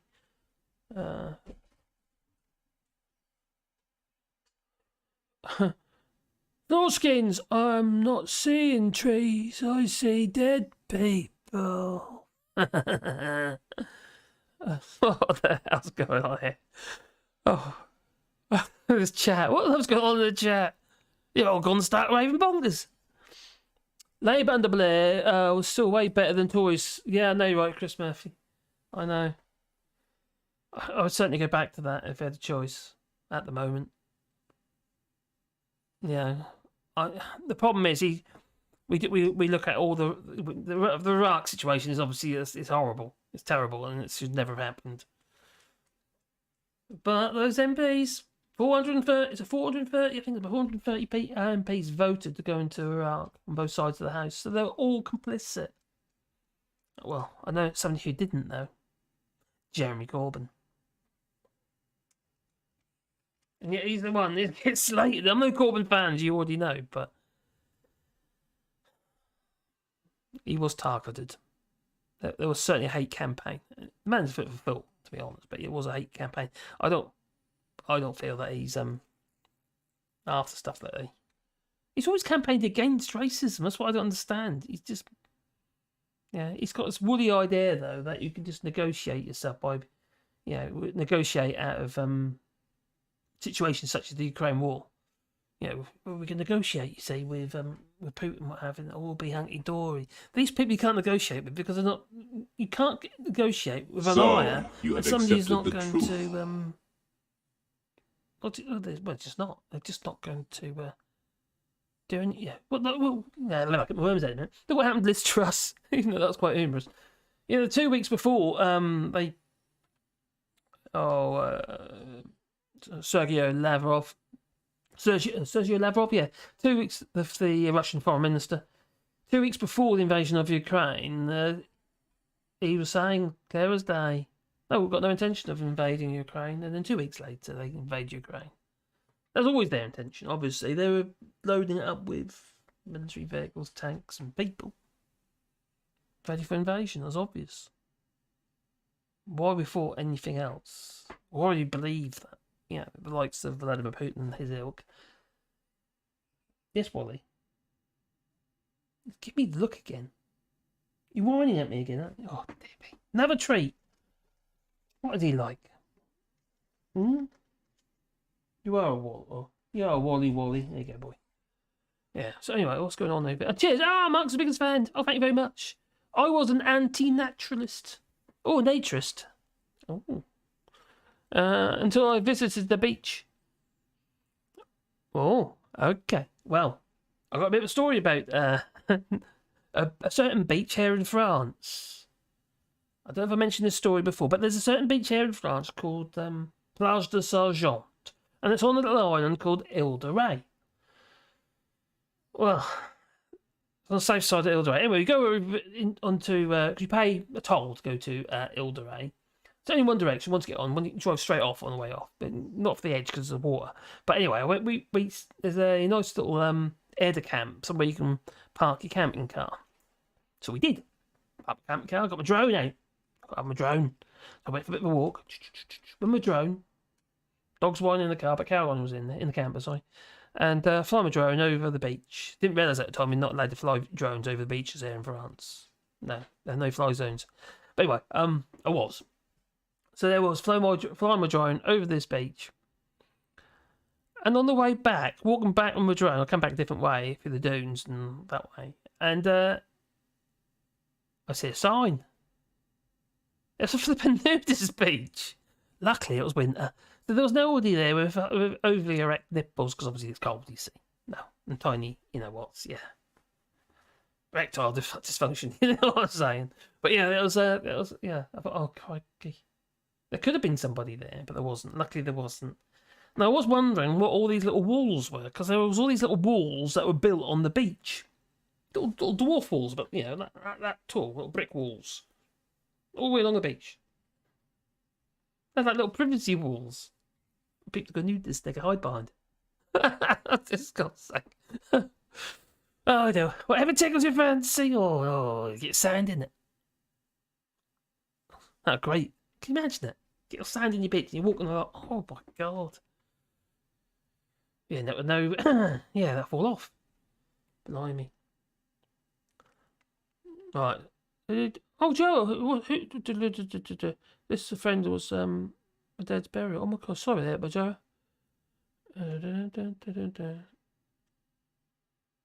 People helping schoolmate monk. Okay, blimey. I didn't want to ruin my body by having children. What? If you look like anything like if you look like anything like your picture, you're a very ugly woman. You look remarkably like a bloke to me. So I understand, yeah, you didn't want to ruin your body by having children. My missus had 6, so yeah, she'd been pulled about a bit. But the booze, the drugs, the junk food, I did all that. I can honestly say I've never ever took drugs. Obviously, yeah, alcohol was a form of drug, I suppose, alcohol. But no, I never had anything like coke or weed or hemp. I don't know, acid or anything like that. You know, mushrooms. Although I had access to them because particularly in Hall, there's one of the National Trust Parks places. The magic mushrooms grow there. There's loads of them. No, they grow all over the place, but there's they got the magic mushrooms. What is Wally chewing? Well, Wally was chewing a treat. He's very needy at the moment. I knew a young Jello Giraffe. Ginger's Giraffe says, I knew from a young age that I didn't want kids. And so happy I never had any. I have to admit the kids are great. Don't be wrong. But would I, if I don't know, would I have children if I had... I don't know. I love them to bits, obviously, but you know. But it's like having dogs, you see. You know, animals, what have you. Kids like having animals. Like a herd. They inhibit you from doing other stuff. Yeah, because you've got responsibilities, you see. So there's stuff I would have liked to done. And what would I have done? I would have probably pursued photography and abstract and contemporary photography. That's kind of what I would have done. That was my thing. Yeah. Because I stopped. That's what the one thing I was doing, but I had to stop because when we did the family credit fair, I couldn't do all the other stuff. Blah blah blah blah. Anyway, yeah, because it cost money and we didn't have enough, and also exhibitions and stuff like that, and doing them collaborations with other people. It was difficult. So you have accepted the truth. Yeah, I was with Mrs. and we had, like I say, responsibilities. But what was going on, Wally? Would we have dogs again? I don't know at the moment. I don't think we'd ever get another Wally. That's my worry. Don't know. Not straight away, I think. I'd like to do a bit of travelling first because it's like, for instance, at our airport at the moment, there's cheap flights to Marrakesh. I thought, oh, well, we would have maybe done that if we didn't have the dogs. Because I won't put them in a kennels. I won't do that. And with 3 dogs, if you had one dog, maybe it'd be different. But with 3 dogs, we can't put that responsibility on other people. So there are people who would help us, but it seems unfair. I wouldn't do it. And I don't like to leave them anyway, especially at the moment because they're not well. So you never know, do you? You see. So what is Wally doing? There we go. Oh, cheers, Ruth. I'll be in France next month for a wedding, says Ruth. Behind me. Oh, thanks for that. My volume's too low. I can't hear the super chats coming in. There we go. Turn the volume up a little bit so you hear it. I have to be careful because of the microphone, you see. Going for a wedding in France. Oh, cool. Hopefully it'll be nice weather. Now, when my son got married here in France, it was ridiculously hot. I mean, this was about 4 or 5 years ago now. Anyway, it was quite a big do actually. Quite it was a really nice wedding, but crazy hot. Oh my god! Even my drones, of course, doing all the videos and stuff for the wedding. You see, had the drone up in the air, 2 drones up in the air actually at the same time.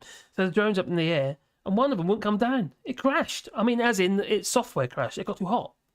Just sat there until finally, eventually, just its battery sort of faded and it came to return to home. So yeah, that was the nappy parrot. That one, which is actually sitting over there on the shelf. You can't see it. You can't see it. It was in the case. So anyway, Trump. So we know that what Trump has said in the sense he sits a kangaroo court. Heard that one before, haven't we? With Donald Trump. Not with Donald Trump, with Alexander Boris Pfeffel Johnson and that select committee. What was that Nadine Dorries court or somebody? One of them lot. They called it like a kangaroo court. And an unselect Sido committee. That's what Donald Trump is saying. They're saying this is like the Trump playbook, isn't it? And we're using it in the UK and, well, by the Tories. So let's continue to repeat his unsubstantiated allegations of widespread voter fraud.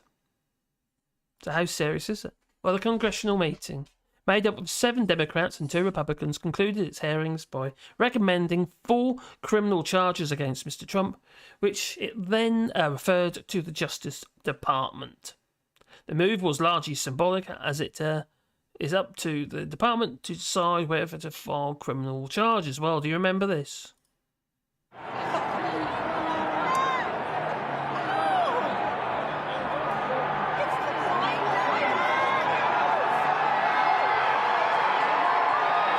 Somewhere amongst that lot is the guy with the horns. And the guy with the tasered balls.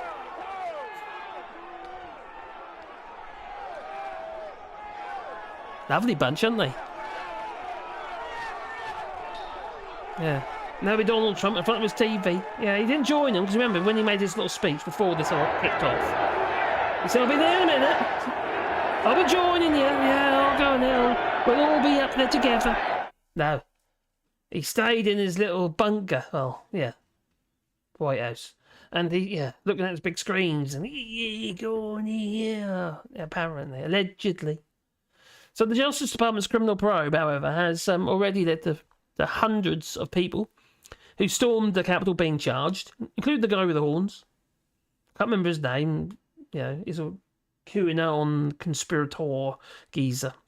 Well, the former president has not been called for questioning in that inquiry, but it remains a possibility. So it could still happen. He could also, in theory, be charged if investigators believe there is sufficient evidence of wrongdoing. So who is being investigated? So prosecutors spent 8 months looking into alleged attempts to overturn Mr. Trump's narrow loss in the state in the 2020 presidential election. The criminal investigation was opened after the disclosure of an hour-long phone call between the former president and the state's top election official on the 2nd of January 2021. I just want to find... Oh, God, can you remember this? I should have found that clip. I remember this. I did a video about it. I just want to find 11,780 vote, please. Thank you.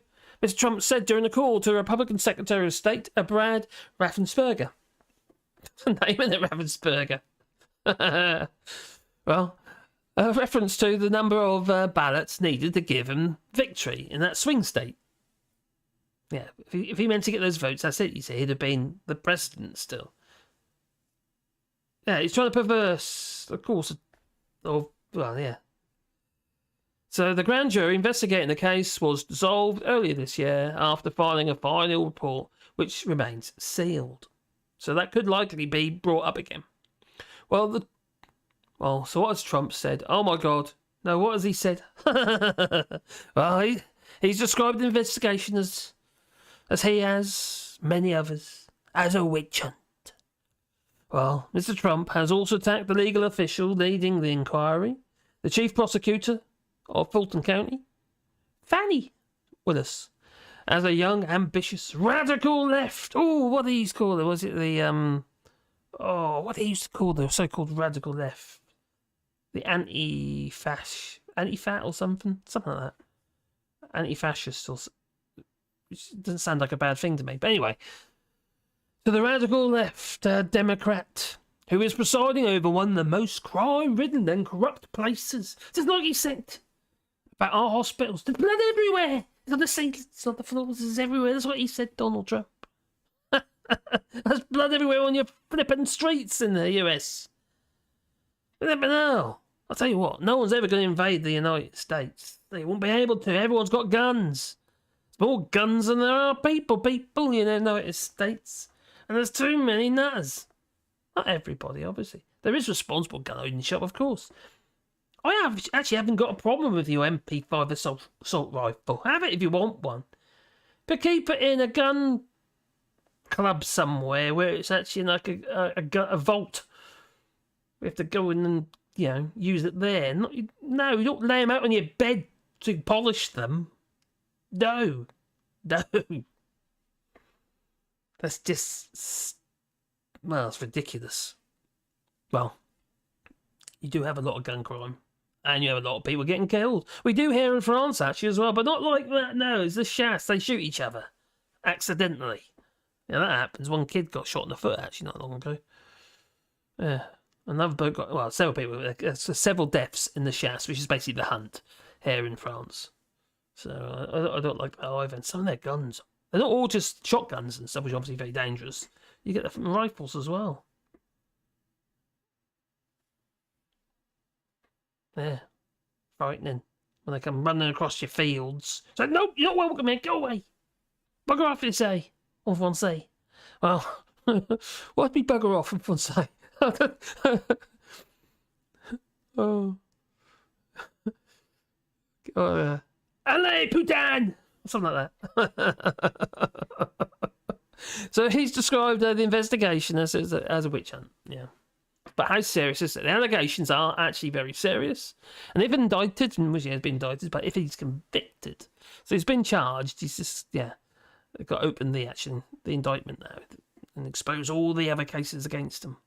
So obviously there's the case, as in the Stormy Daniels case, which is the one they've used to indict him, as in, this is the crime, we're going to, you're going to remain silent and all that. But then there's the sealed... all the sealed indictments. But I can't remember how many there are. I think there's about 30 of them or something.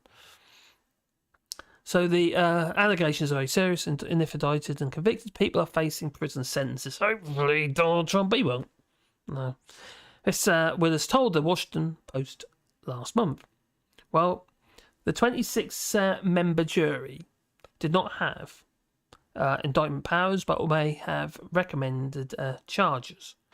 Among the potential crimes, it looked into were the solicitation of election fraud, making false statements to government officials, and racketeering. The thing is here is actually what he's doing it for. It's not like he's, on the street somewhere in some gang, is it?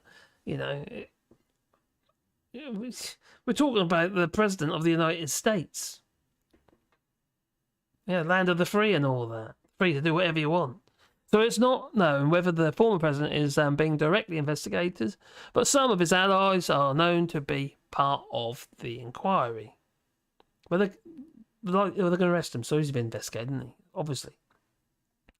Now, for a criminal conviction, however, prosecutors would ultimately need to prove beyond reasonable doubt that those involved knew their actions were fraudulent. This is a bit of a loose term, isn't it? That could undermine things. Well, in January, a prosecutor working on behalf of the Fulton County said that the district attorney's office believes that the report should only be released after prosecutors determine whether or not to bring charges. Blimey. This is going to get really interesting over the next few weeks. And will it be televised? I hope so. I might stream it or something, I don't know. That would be funny. Donald Trump. I I wonder if it'd be televised. Oh, good night, Daily Blase. No night, fella. Be good. My bed is calling, so all take care. Oh, you lightweight. Oh dear. I'm going to be going as well soon, so it'll be 3 hours on now. Yeah, 3 hours dead. Not dead, hasn't, but yeah, I mean it's on the dot. Nearly. 27 seconds. 3 hours, 27 seconds. Ahoy and adios, study Daily Blase. Sleep well. Take care, my friend. I saw the murder trial. It seems like now even people with money can get convicted. Good. Well, this is actually in New York, isn't it? They're pushing the charges against Donald Trump in New York. I'm sure there's other places as well that could have done the same thing. I imagine. Is this a federal case or is this just for? Good point, Ash. Is it federal or is it just New York? Former New York. Oh, New York. Oh, yeah. York prosecutors. So this could expand into something much bigger, couldn't it? It's big enough as it is, but you know. But will he get away with it? That's the question, isn't it? I like knives. No bullet issue. I've got knives. You know. I have knives, but I don't go around with them in my pocket unless I cut cheese. If I'm going to, I don't know, picnic somewhere, I'll get it out of the car and we'll have it in our pocket. Because that's what the French do. Another one. I have one like this, like a little grill. That's a little grill. Like that. Yeah, or a open L. What are they all in there? Are they all in there? Yeah. Little open L, they're a good little knife. They're really cheap. They're the little wooden handled knives, but they're really cheap. And they have a triangular shaped blade, so you can quite easily get a really sharp edge on them. So whereas this is sort of triangle, you have to kind of have a sharpened edge. You have a bevel, which is different. But with the open L, the micro bevel is really tiny, so it's really easy to do. Anyway, I digress. Great people cut your cheese. Just for the cheese, that's what the French do, you see. Cut the cheese in your bread. So yeah, so Mrs. Daniel claimed that she and Mr. Trump had sex. No, what a lovely thought that is. Rumpy pumpy with the Trumpy baby. Yeah, no, that's just wrong. You don't want to do that, no. Oh, crikey, the thought of it. The Donald Trump has actually been here in France, where we are, in this area, on a couple of occasions. Once he's been down to the area of the Persian, also he's been to San Juan. Because in San Juan, you see, they make gloves. Yeah, leather gloves. Gant. And he said him and Melania Trump have both had gloves made. So they came in, they flew in their helicopter probably, had their hands measured, and they had gloves made. Very famous gloves here, you see, here in San Juan. It's a glove factory. Leather gloves, you know. So the charges have not yet been made public, and Mrs. Daniels claims that she and Trump had sex. That is a horrible thought. Oh dear. Phil McCracken! Oh, scroll down. La la la la la la. I'm scrolling up. It's on the other machine, you see. So hunting accidents in France, 8 of which were fatal. So that's not many, is it? Really, but it's still hunting accidents. It's not exactly it's like one every minute or something stupid in the US. Something crazy like that. Let's have a quick look. How many US gun deaths? Whoa! In 2020, there was 45,000 total deaths. Okay, what's got the number of firearm deaths? Sorry, the number of firearm deaths in the US, and this is in 2020, increased by 14%, about 5,155 deaths from 2019 to a total of 45,000 in 2020. Blimey, that's a lot of people, isn't it?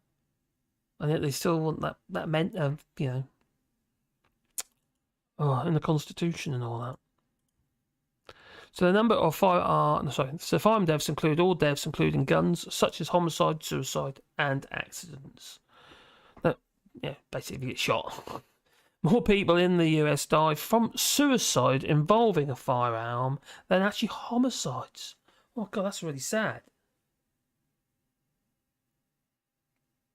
You hear a drive-by shooting, don't you, or something like that, or something horrific like that poor girl who got shot through a door and through her mother's hand, and then she get shot, and you hear things like that, don't you? Obviously, it'll be all over the news. It's horrific. But do you ever hear of people? Does it ever really make the news when you hear of suicides in the UK, or even here in France? Does that stuff ever make the news? Don't think so. I do think everything's a societal issue. I really do. I think if we don't look after people, the whole thing falls apart. Everything falls apart because you have a riot. We don't look after each other, and we don't start actually looking after the planet as well. But that's another story, and that's very frightening. But if we don't start looking after each other as a society, maybe if we did look after each other as a society, we'd have less hate and never have less right-wing arsehole and right-wing lunatics. I don't know. It's a fluffy thought, I know. Because evil begets evil. If you believe in the Bible, that is. Hate breeds hate. And the same as if we go online. So, for instance, I go on Twitter and stuff like that, and I've heard disagreement with somebody, and it can get out of hand, and you sort of realise, I'll step back from this, I just don't respond, and other times I do. And the thing is out of hand, and you just think, why did you start that? Oh, Christ, just think that. Just leave them alone, just leave them to it. There's nothing you can do to help. Because it's kind of one of the reasons why I do this channel, because I just want to get the lies out, really. Because that's what it is, just lies after lies after lies. And it's, obviously it's nice to be paid, for what you do, because it's kind of my job now. Very poor paying job, a ridiculously poor paying job. Luckily, my overheads are very low, so I can just about scrape by. But it's, I just try to, you see Suella Braverman, for instance, and she's blatantly lying, and people just listen to it, take it in, repeat it again and again and again, as though it's true. It clearly isn't. It's the blatant lies, and it's just it's extremely worrying. I think we live in really dangerous times because it's we're sort of going around this spiral, aren't we?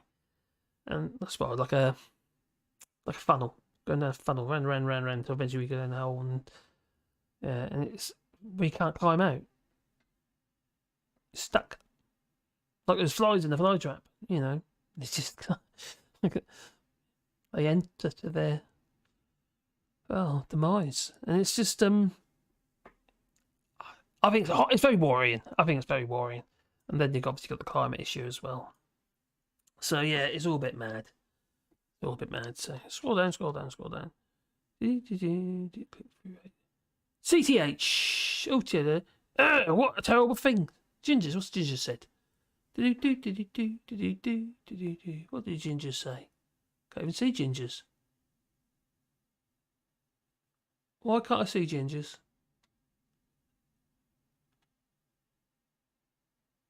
Going up. I can't see Ginger. Oh, so I don't know what the terrible thing about.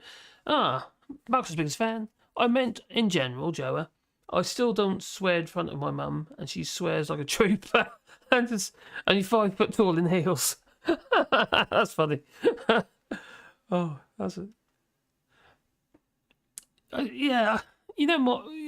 father, my late father, he died 3 years ago, just after he managed to put the cross in the wrong box, and then he pegged it. Yeah. Anyway, he'd try to, he'd point his point of view regarding Nigel Farage and various parties that he was interested in, and he's still got to bite your lip because my parents, my dad, we used to get on very well and what have you, and then Brexit. And it's like, you're hearing all this stuff, and he's repeating all this stuff, all this crap he's heard on the radio or for certain publications. He went on the internet or anything like that. So he didn't get hoodwinked that way. But he's just, it breaks families up, doesn't it? You know, it just brings on more hate, and it's just, I don't know. What's the solution, eh? We just want, hug and cuddles. Hug and cuddles. Kiss and cuddles. Maybe, I don't know. Or was it like that song? Yeah. Coffee coloured people was school. Put more in the big melting pot. Kind of doing that. My daughter started. Her hubby's Nigerian, so. So she's done the melting pot. So we've got beautiful little half-caste kids. Absolutely gorgeous. Grandchildren, grandchildren. But they are kids, because they're children. Obviously. Stating the obvious, CF Alex says, Gingers mentioned domestic violence increased during lockdown. But is that... Oh, cheers, CFO, but has that been counteracted by actual crime, as in... Well, it is a crime, obviously, but I mean actual crime as in, like, robberies and stuff like that, actually went down during lockdown. Because everyone was in their houses, and damn, there's people there, I can't get in. So those sort of crimes did go down. But yeah, when you're putting people in the same flipping space for each other for long periods of time, it's like my missus, to be fair. Obviously, our marriage was right, in a sense, because we've been together, like, forever. And since I was 18. And I'm 54 now. No, 53, sorry. I'm in for the age. I'm 53 now. So, no, I'm not. I'm 52. Oh my God, I forgot my age.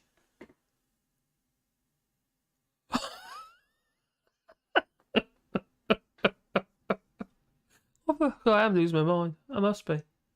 I think I'm losing my mind. I need to do one of the cognitive tests. Oh dear. I'll be 53 this year. Anyway, in July, blimey. So yeah, we've been together a long while. So we live under the same roof. We always, and we're kind of living and working together quite often. That little desk over there, which you might have saw a minute ago. Caroline works there on that little desk there. I used to have all my CD rack on there. We took it down the other day. We need to find a room, something like that, for another computer. So, because we keep banging into each other, so it wasn't really working out. She was on here, you see, and I was on that computer there. So we just, she's on a little computer over there.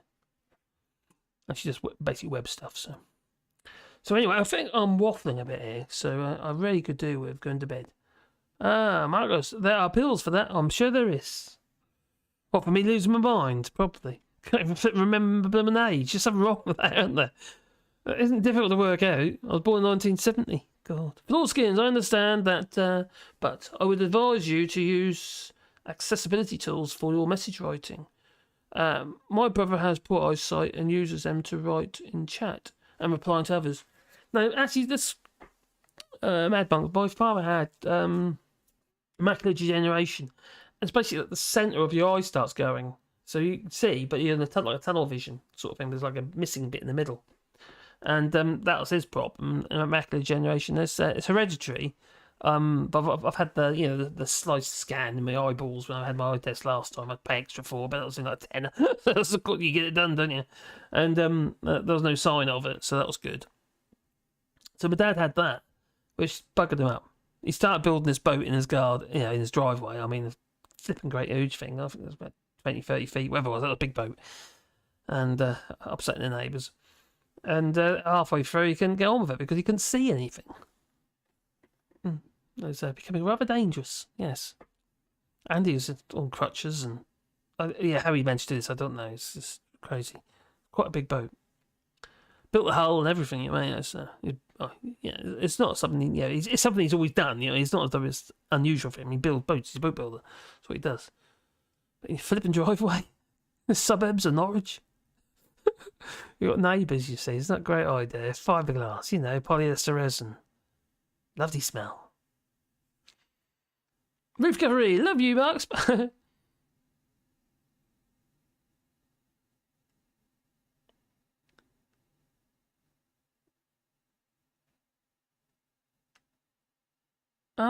Roof covery. Oh, cheers for that. A bit of feedback regarding. I started this podcast new to me. I don't really know what to do with it yet. So, love you, Marcus, but maybe you need to change how you present your podcasts. I've shared and had feedback from people. Speak as you are now. I know how this changes your voice of emphasis. Some people think I put a voice on it. Just speak like this. Okay, maybe. Depends what I'm doing though. I know. It's just. I don't know. You've probably got a valid point there. Because they aren't doing that well, as you probably know. Some of them are. Sometimes they go a bit loopy, but in most cases, they don't. So you might have a point. Yeah, cheers for that. It's good advice. Change how you present your podcasts. What do you mean, actually, my videos, or do you mean the podcasts I've been doing in the mornings? Is that what you mean, or do you mean more general videos, Ruth? I get excited. I can't help it. I get stuff out of my head, and it's kind of like I get a bit carried away. Yeah, I'm a bit of an idiot, I know. What? I can't work out VCR, Amy, taint, testicle enough. What? What foreskins? What? Dr. Lunacy, same here, Marks. I forgot about COVID years, and my daughter has corrected me more than once. Crikey, 52 this year, I'm told. Same here. Well, no, I'm 53 this year. No, I'm 52. I'm 52 at the moment. Do you know, I used to always do this, to be honest. If I'm absolutely honest, if I just go to the cupboard, what the hell am I here for? I forgot. What have I gone to the cupboard? I'm sure I'm worse than I used to be. Yeah, my memory. Like, for instance, I've got to do a video about that. I need to do a video about that, or something like that, or something just happened. And I thought, oh, what was that? Yeah, in a relatively short period of time. Hence, that's why I say I've got a little dictaphone.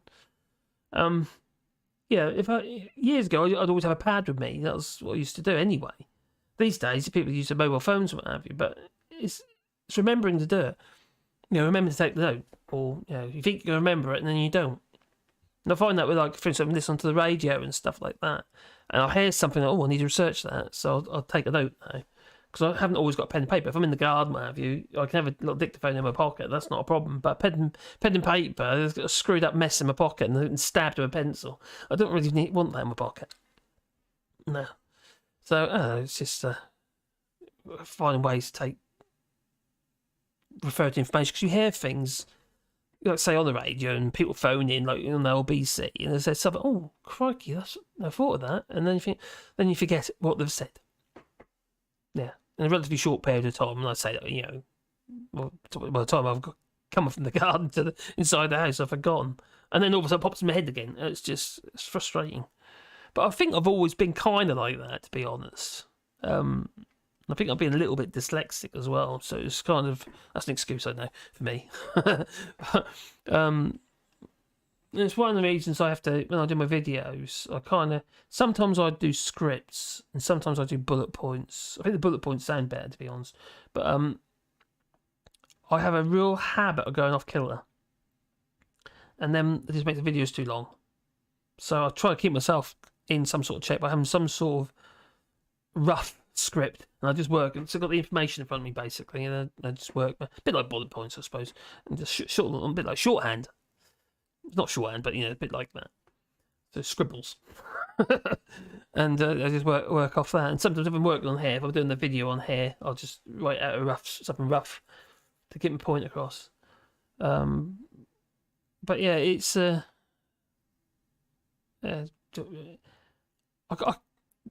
think my problem is I want everything to come out as though they're almost there's no faults or incorrect, and they're not incorrect in any way. And I worry so much about it, and I kind of stress myself out. And it's a bit like me when I'm doing my woodwork. You say, everything I make, I want it to be almost perfect. As perfect you can when you do wood sort of thing, so everything to be, really good. And it's been drummed into me, but I think sometimes with some of these videos, like for example, just chatting to the camera now, that idea that you're just talking, and when you have a bit short-term memory loss, so you could end up with some very cold silences. Okay, you could clip them out, I suppose. You could edit them. But apart from my very short edited clips that I've been putting up recently, quite a few of, I've been, some of them do really well, some of them are very poor. But actually editing a vlog, a podcast or a vlog takes a long time because everything's real time, you see. So you have to watch it in real time to actually edit it. So I do. Well, actually, I play fast forward and not sometimes as well if I do edit. It's like there's audio podcasts I've been putting on in the mornings, just as just an idea. Just try something different. Try and get onto the podcast, YouTube music basically, and so I've been putting them on just to broaden things somewhat. And it's they take quite a while actually, even though it's just speech. It still takes a while to edit.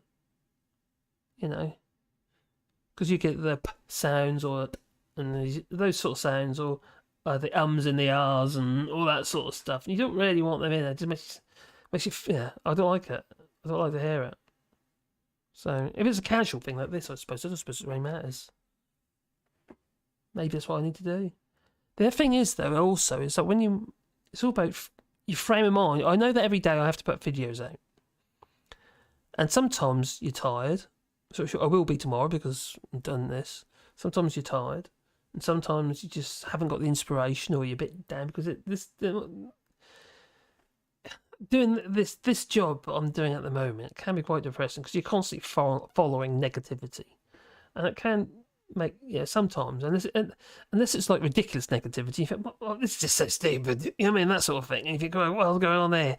And that can put you on a bit of a high, and you kind of think, oh, this is good. And you feel good about it, and you make something, talk about something, and you got one in your head, and it just comes out. And other times you're struggling, and it was struggling to make videos. So it's I don't know, maybe I'm a manic depressant. That's what it is. I'm a manic depressant. Oh dear, that's a bit of a nail on the head. Yeah, because I do kind of get when I'm making videos, you see the views. Oh God, why do I bother?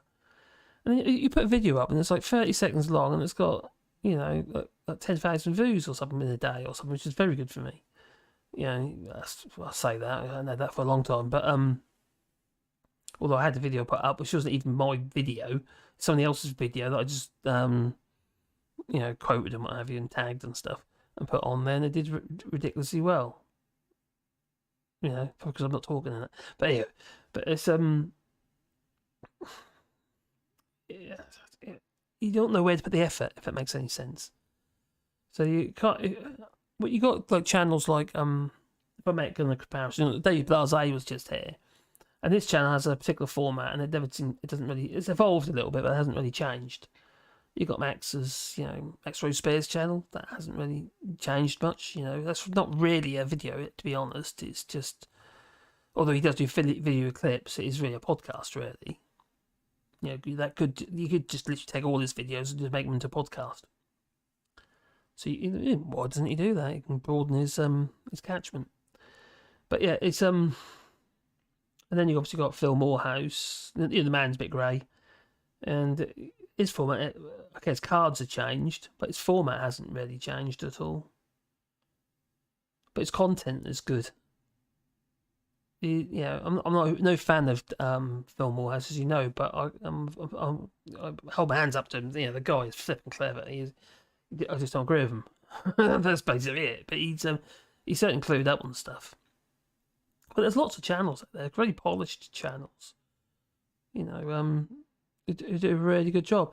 But it's not just that; it's the audio. I think the audio is probably more important than the video itself. Who wants to look at me yabbering anyway? To be honest, jabbering. If the audio sounds okay, even because maybe my voice, I'm quite strong Norfolk, and all of my voice is actually broken since I've done this. I'm got really horsey. I've buckled my throat up, and I used to be, when people he's phone up, right, and I answer the phone, they used to say, well, I say it's Mr. What's it? Yeah, Mr. Marcus, Mr. Ket or whatever, and excuse me, Mrs. Ket. No, Mr. Ket. Because I think I'm a woman on the phone, you see. That was usually the case. I used to love that. I used to drag it out, especially if it's a marketing call. So anyway, I think audio is more important than anything. And, Dave Blasé's got audio. It's good. Plus he's got a really cool, he's got a nice Yorkshire accent, nice voice. And the same with Max. Max has got a really decent, but he's got he's sort of like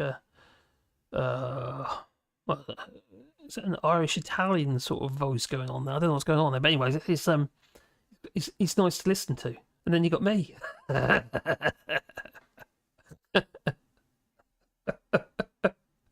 nothing sexy about my voice. Other than Mrs. Anyway, that's what you were saying. Maybe you responded. I don't know if you responded to the waffle. You responded to my waffle. The royalist Phil. Yeah, I know. I don't. Oh, crikey. Not sure he wants to see Irish reunification either. I do. I really do. There'd be huge problems to start with, but I think they'd iron out eventually. They'd have to. But you also got to think about, well, do the people in the Republic, the Irish people in the Republic, actually, in here, do they actually want it themselves? Do they actually want Irish reunification? Some people do, obviously. You wouldn't have the IRA otherwise, would you? Or the new IRA. Blah, blah, blah. Get my worms out in a minute. So, yeah. Every man its own. What? Crown. Oh, crown. Every man a crown. Too much of a know. Viper. It feels too much of a know-it-all. There's lots of things I'll take from Phil, but in the sense of that, I'm not keen on him. But I'm not going to take it. He is clued up. He really is clued up, and the way he analyses stuff. You don't have to like his political view necessarily, but he does. He really picks things apart. He's quite good at that. Face for radio. Are you talking about Phil? By any chance? A face for radio. A face. Dr. Lunacy. Marcus, I like your voice. I find it calming. Oh, actually, who said that to me? Somebody said it to me before. Who was that? I think it was in a comment. It might have been you, even. I don't know. Well, I don't know if my voice is calming. I'm just talking the waffle at the moment, isn't I? But yeah. And Joe Marios says, I speak Portuguese with a southern accent, with a hint of German. My God, that's a real drop. I bet it is. I know you say I speak, I hear what you say, I speak just fine, but if I look at my older videos and the way I talk, I find that I was having to overemphasize the syllables and stuff like that, because I was very conscious of my accent and very conscious that I wasn't speaking very well. Wasn't pronouncing my worms properly. No, and most definitely not. And I struggle with pronunciation anyway. That's probably why I struggle with my French. God, my missus is doing quite well at the minute, actually. And especially she's got a new hearing aid. A new hearing aid's brilliant. It's all Bluetooth and stuff. Placing, stuff from her phone straight into hearing aids and stuff. It's brilliant. So it really has helped her big time, as. You can listen to LBC radio to her heart's content. So I just face for radio, voice for a book. James Connolly. Phil should do his show in black and white.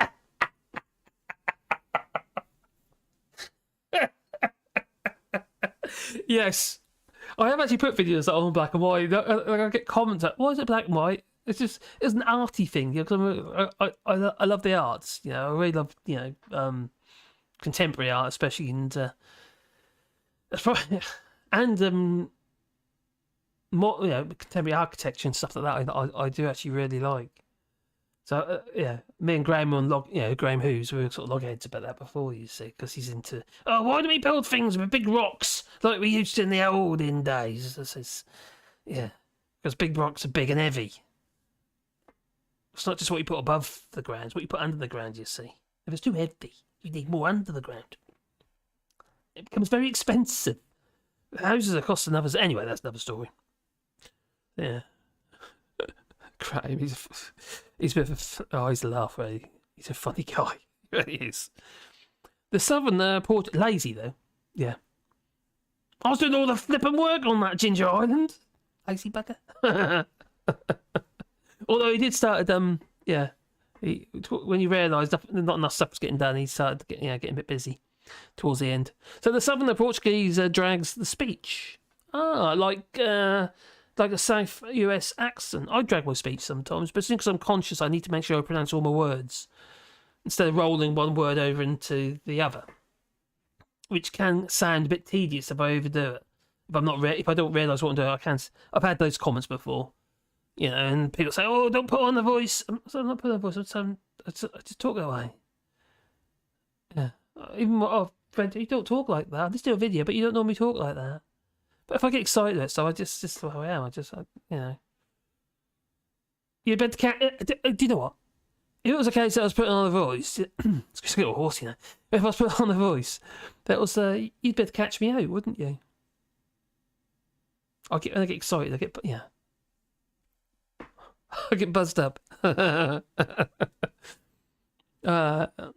Big Clive Alive has a very natural delivery. Who's Big Clive Live? Don't you know who he is? Big Clive not live. Some people are just naturals, in their presentation style. I'm not. Talking back, Paul. Cheers, Smith. The lefty boat, Kernu Damu is right. Is it a Devon Cornish accent he has? Didn't he get many pasty? Got to be turnips in your pasty, though. No, that's Swede, isn't it? Swedes in your pasty. I eat my feelings. What's going on now? I think this is deliberate. Oh, Wally? You gave him coughing. That was Wally coughing. What fella?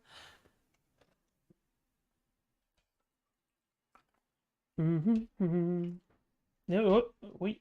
Yeah, good boy. Yeah. Scrolling down. And scrolling up.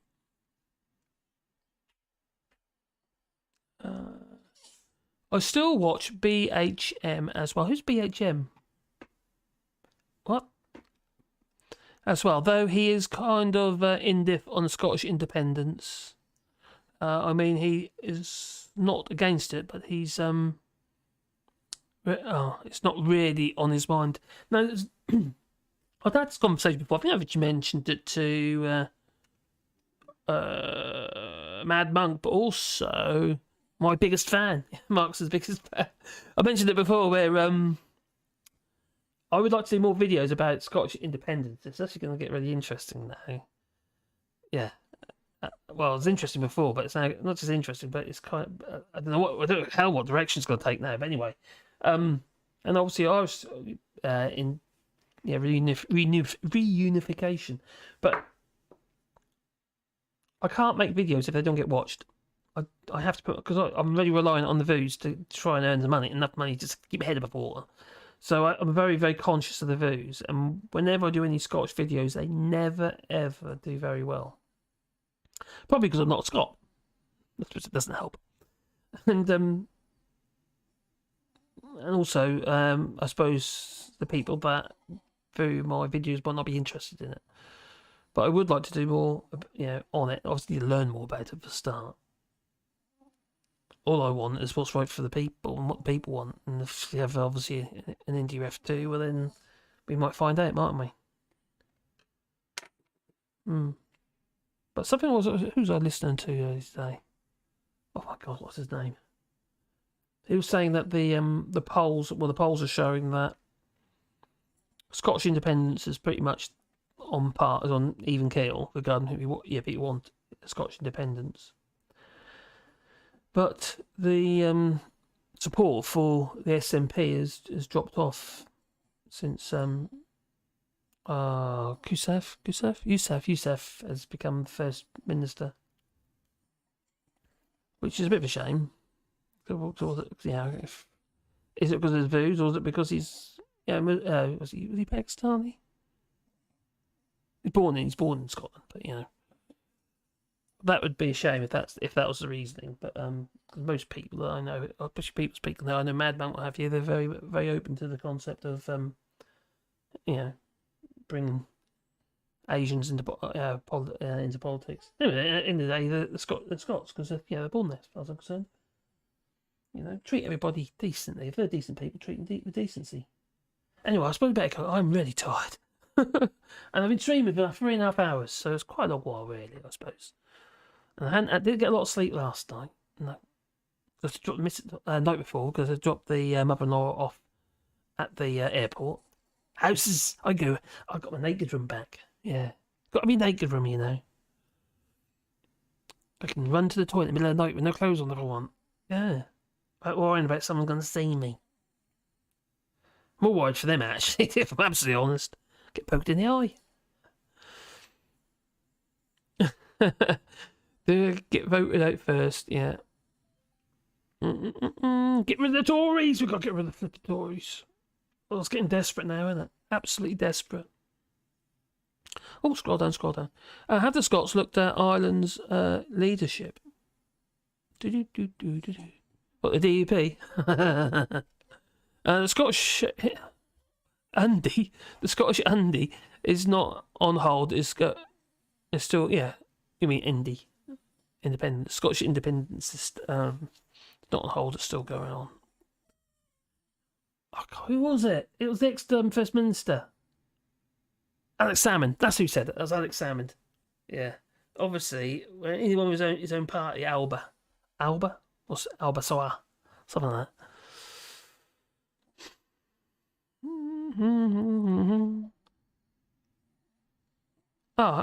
Mark's the biggest fan says, I think you should search for Salvo and Sarah Salyers. I'll write this down. Got pad. So that's Salvo and Sarah Slayers. Not Slayers. Salyers.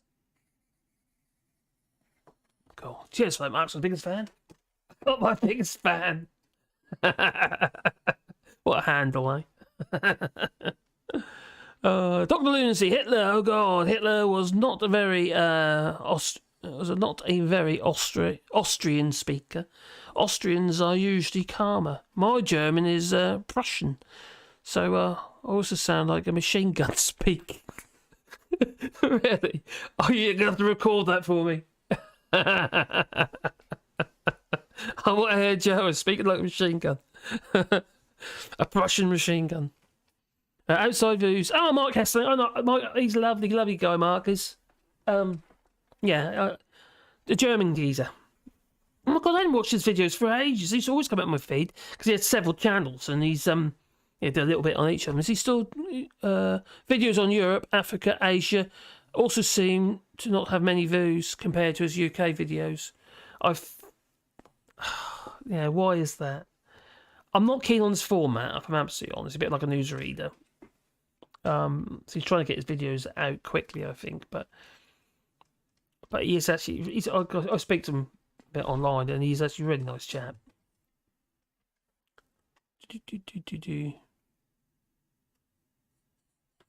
Don't stop stirring mine sausage. What? Don't stop. What? What's going on here? I'm getting confused.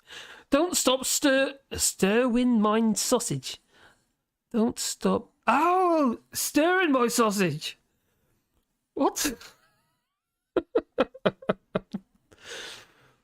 My grandpa was always saying, "Got him Emil."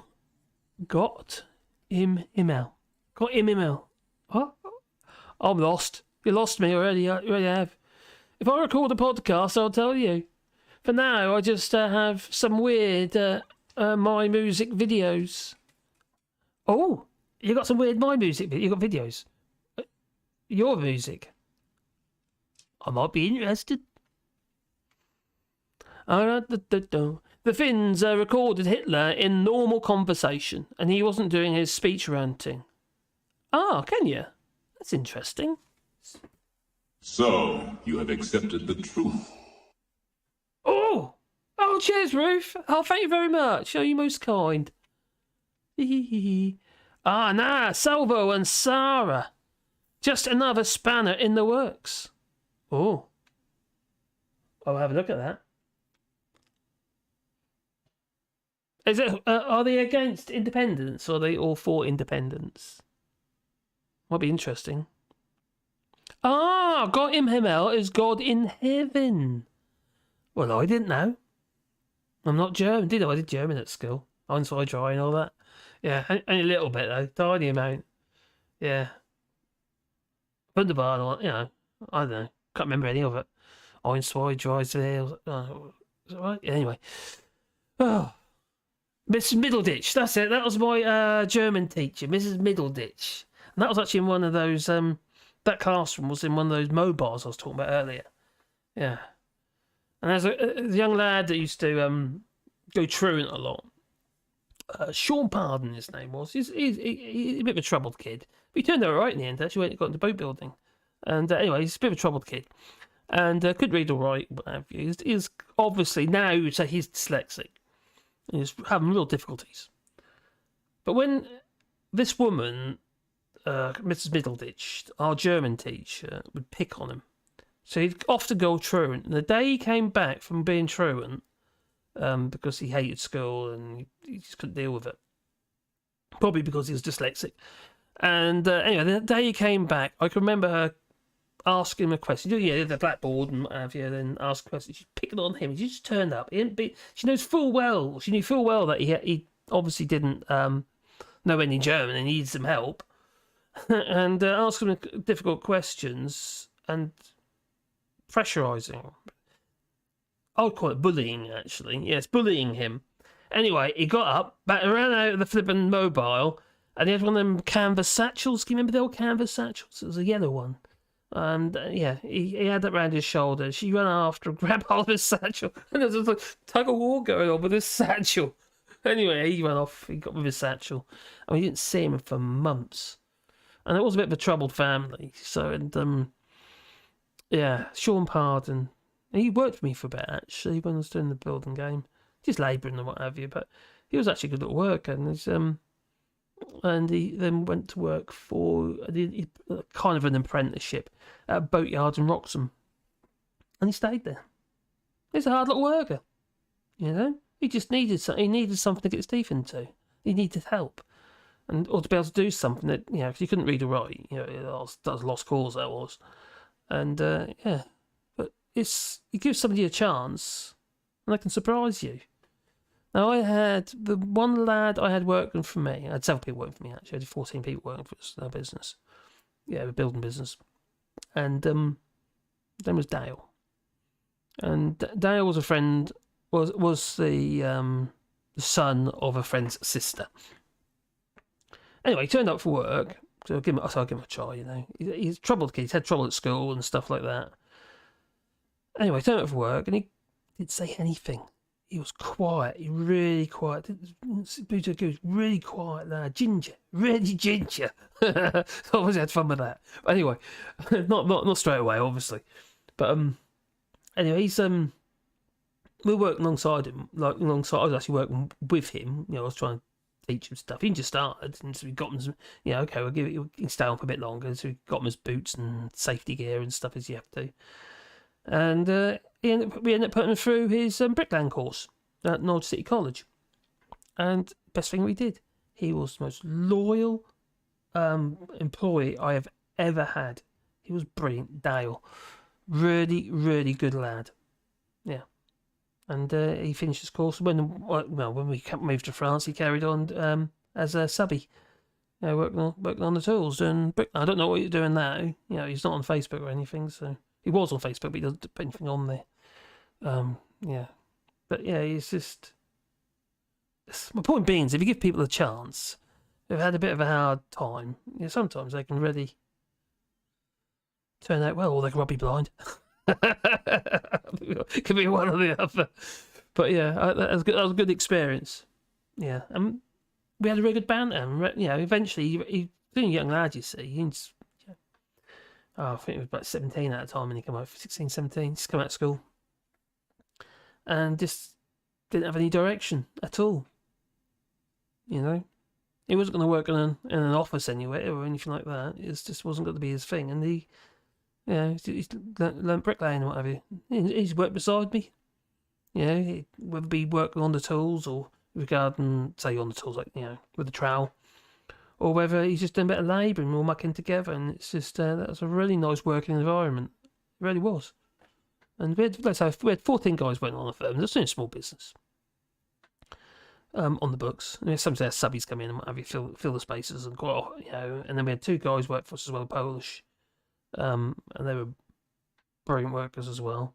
Didn't say much, but real grafters, They speak English, pretty good English actually. But it was a good experience. But you give people a chance. You need to give people a chance. And this was a bit sad, really, when you see all these refugees and asylum seekers and what have you, and they're shoved in hotels and we just treat them as muck. Literally as muck. Treat them worse than the muck on the bottom of your feet, bottom of your shoes, and it's just sad to see because a lot of these people have got skills. Got skills, got knowledge, they've got, it could be doctors, nurses, bricklayers, which a lot of professions have been added onto the shortage occupation list, such as roofers, because of Brexit, obviously. Roofers and bricklayers. We need these people. Without them, how the hell are we going to work our way out of a recession if we haven't got the people to do it with? We just can't. It just isn't going to happen, is it? So anyway, I am going to call it a night. Because I said that a minute ago. No, I don't know. I need 20 minutes since I said that last. Oh dear, I'm terrible. Can't help it. I like a sharp-dressed man, says Gingers. Yeah. But ZZ Top aren't that. What? No, not with their beds. Yeah, I've just got a ZZ Top album somewhere. Where's the one over there? Oh, there it is. Over there. That's what you're quoting, are you? Looking at ZZ Top, are you? So it was what brought that up, ZZ Top. Oh, you got... Ah! Yes, it was that. Trying to spot what I have from what he has on display. Ah! What are you talking about, my records? What's going on here? Oh, damn it. I was going to clock off. So, roof recovery. Another string to the bow, perhaps. What was the roof say? Oh, repair. Not Salva and Sarah, just another spanner in the works. Mark's got... Oh, I did that already, didn't I? Right, the missus woke up hungry. Got to go. Okay, Viper, you take care. Feed her, quick. Feed me. Feed me. It's like little short horror says. Just subscribe, my friend. Big into music. And so envious of AllShorts vinyl collection. Joe, am I subscribed on your channel? You got a channel? I can't remember if I subscribed. I might have done. I can't remember. I haven't had any notifications. I know that much. I'll look in a minute. I will. Yeah, I got a bit. It's not all here. There's a lot of it's in boxes upstairs, but I've got about 400-500 now. That's not a huge amount. It's enough, but it's, I'll tell you what takes the time is getting them all logged. We put them on. There's a website called Discog, where you can basically not Discord, Discog, and you can basically log all you can buy and sell records on there as well. So you can log all your records on there, and it gives you a value of your collection. If it's okay. If it's middle of the road in the sense of condition, this is what it's likely to fetch. And the prices are current because they're based on what they've sold for on the site. So it's quite clever, really. So good condition, great condition and stuff like that. And it depends on what the value is, if that's what you're into, if you want to buy and sell. But for me, it just gives me a very good way of being able to log your collection, so you know what you got. And the newer stuff, you've got the barcodes. So you've got like your barcode scanner on your phone on the app. So you can actually just scan it and go straight in, which is quite handy. Other than that, you have to use the number. There's a number on every single record that's produced. Some of the older ones don't have them, a bit harder to find, but most records have a number printed on the cover somewhere, which you type that in and it gives you some options. Is it that one, that one, or that one? And you've got some things that are quite rare. But the record that's the most value I've got is actually not the oldest, no. It's a Jack White acoustic set. His first acoustic set album that he did. And that's worth about 400 euros. That's, it's immaculate condition. So. And then I've got a couple of Sex Pistols, Never Mind the Bollocks albums. They're obviously reasonable value. They've gone down in value, actually. Probably since Brexit, since we realised where he stands politically. Yeah. Longer. Anyway, so I was going to go, and I was supposed to bed. Just check this once more. D. Photos, down, coming. Damn, well. Good night, Gingers. None like that. Nice to see you when you come over. If you ask, so don't feel compelled that you have to come to France if you don't want to, but if you want to, you're more than welcome. Gingers, night. Oh, what's that? Who said without Thomas? My channel is nuts. You ain't wrong. I do watch your videos. I don't watch every single one necessarily, but I probably watch it. I don't know, I should probably do it. Actually, watch most of them. Yeah, my channel is nuts. More left field than a football pitch. Nuts.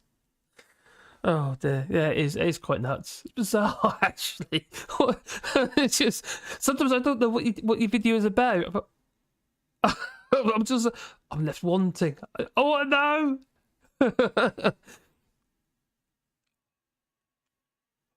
Quite funny.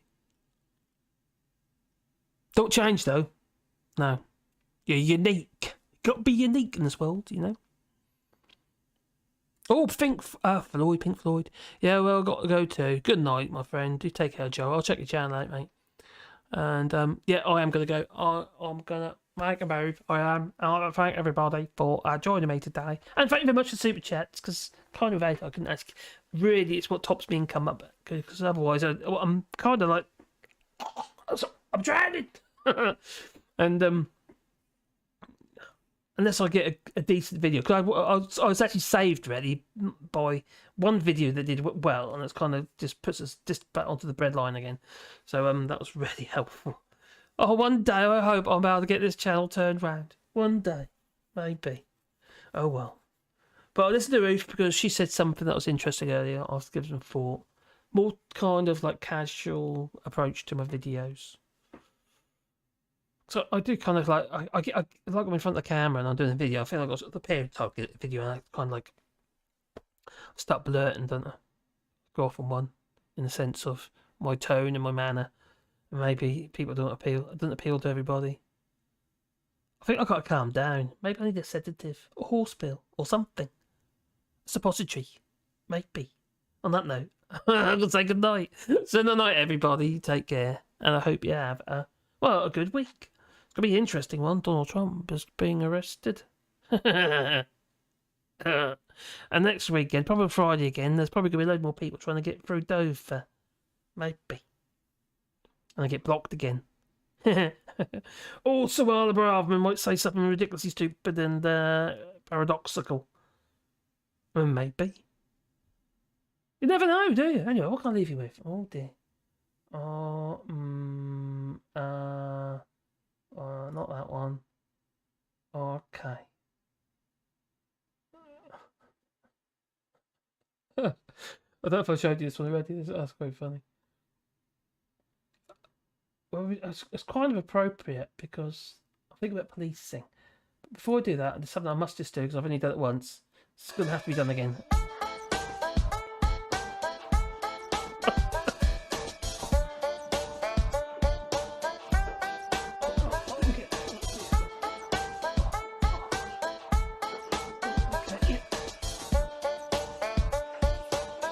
That way. blimey. It just cracks me up. I don't know why. It's so ridiculous. Oh dear. I wish it could be my screensaver. Well, not that one. Oh. Just I think we should have this one.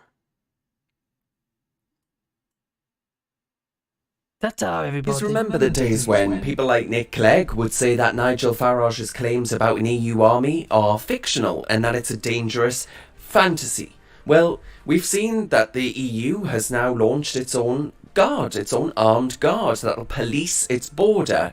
Why, if it didn't have aspirations of being a political and economic union with its own armed guard,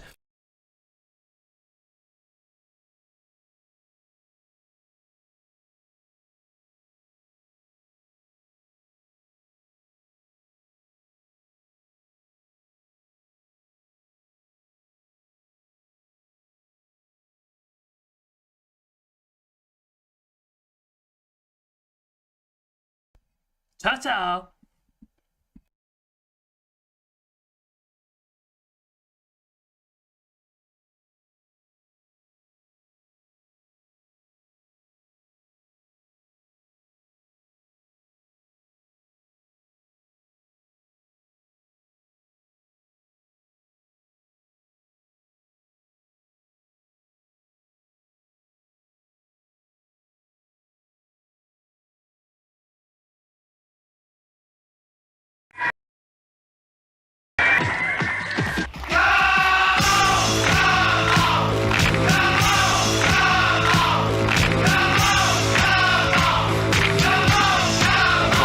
I will unite our country, not with words, but with action. I will work day in and day out to deliver for you. Whoop-de-doo! Hello, Joe Biden here. Mr. President, it's Rishi Sunak. How are you?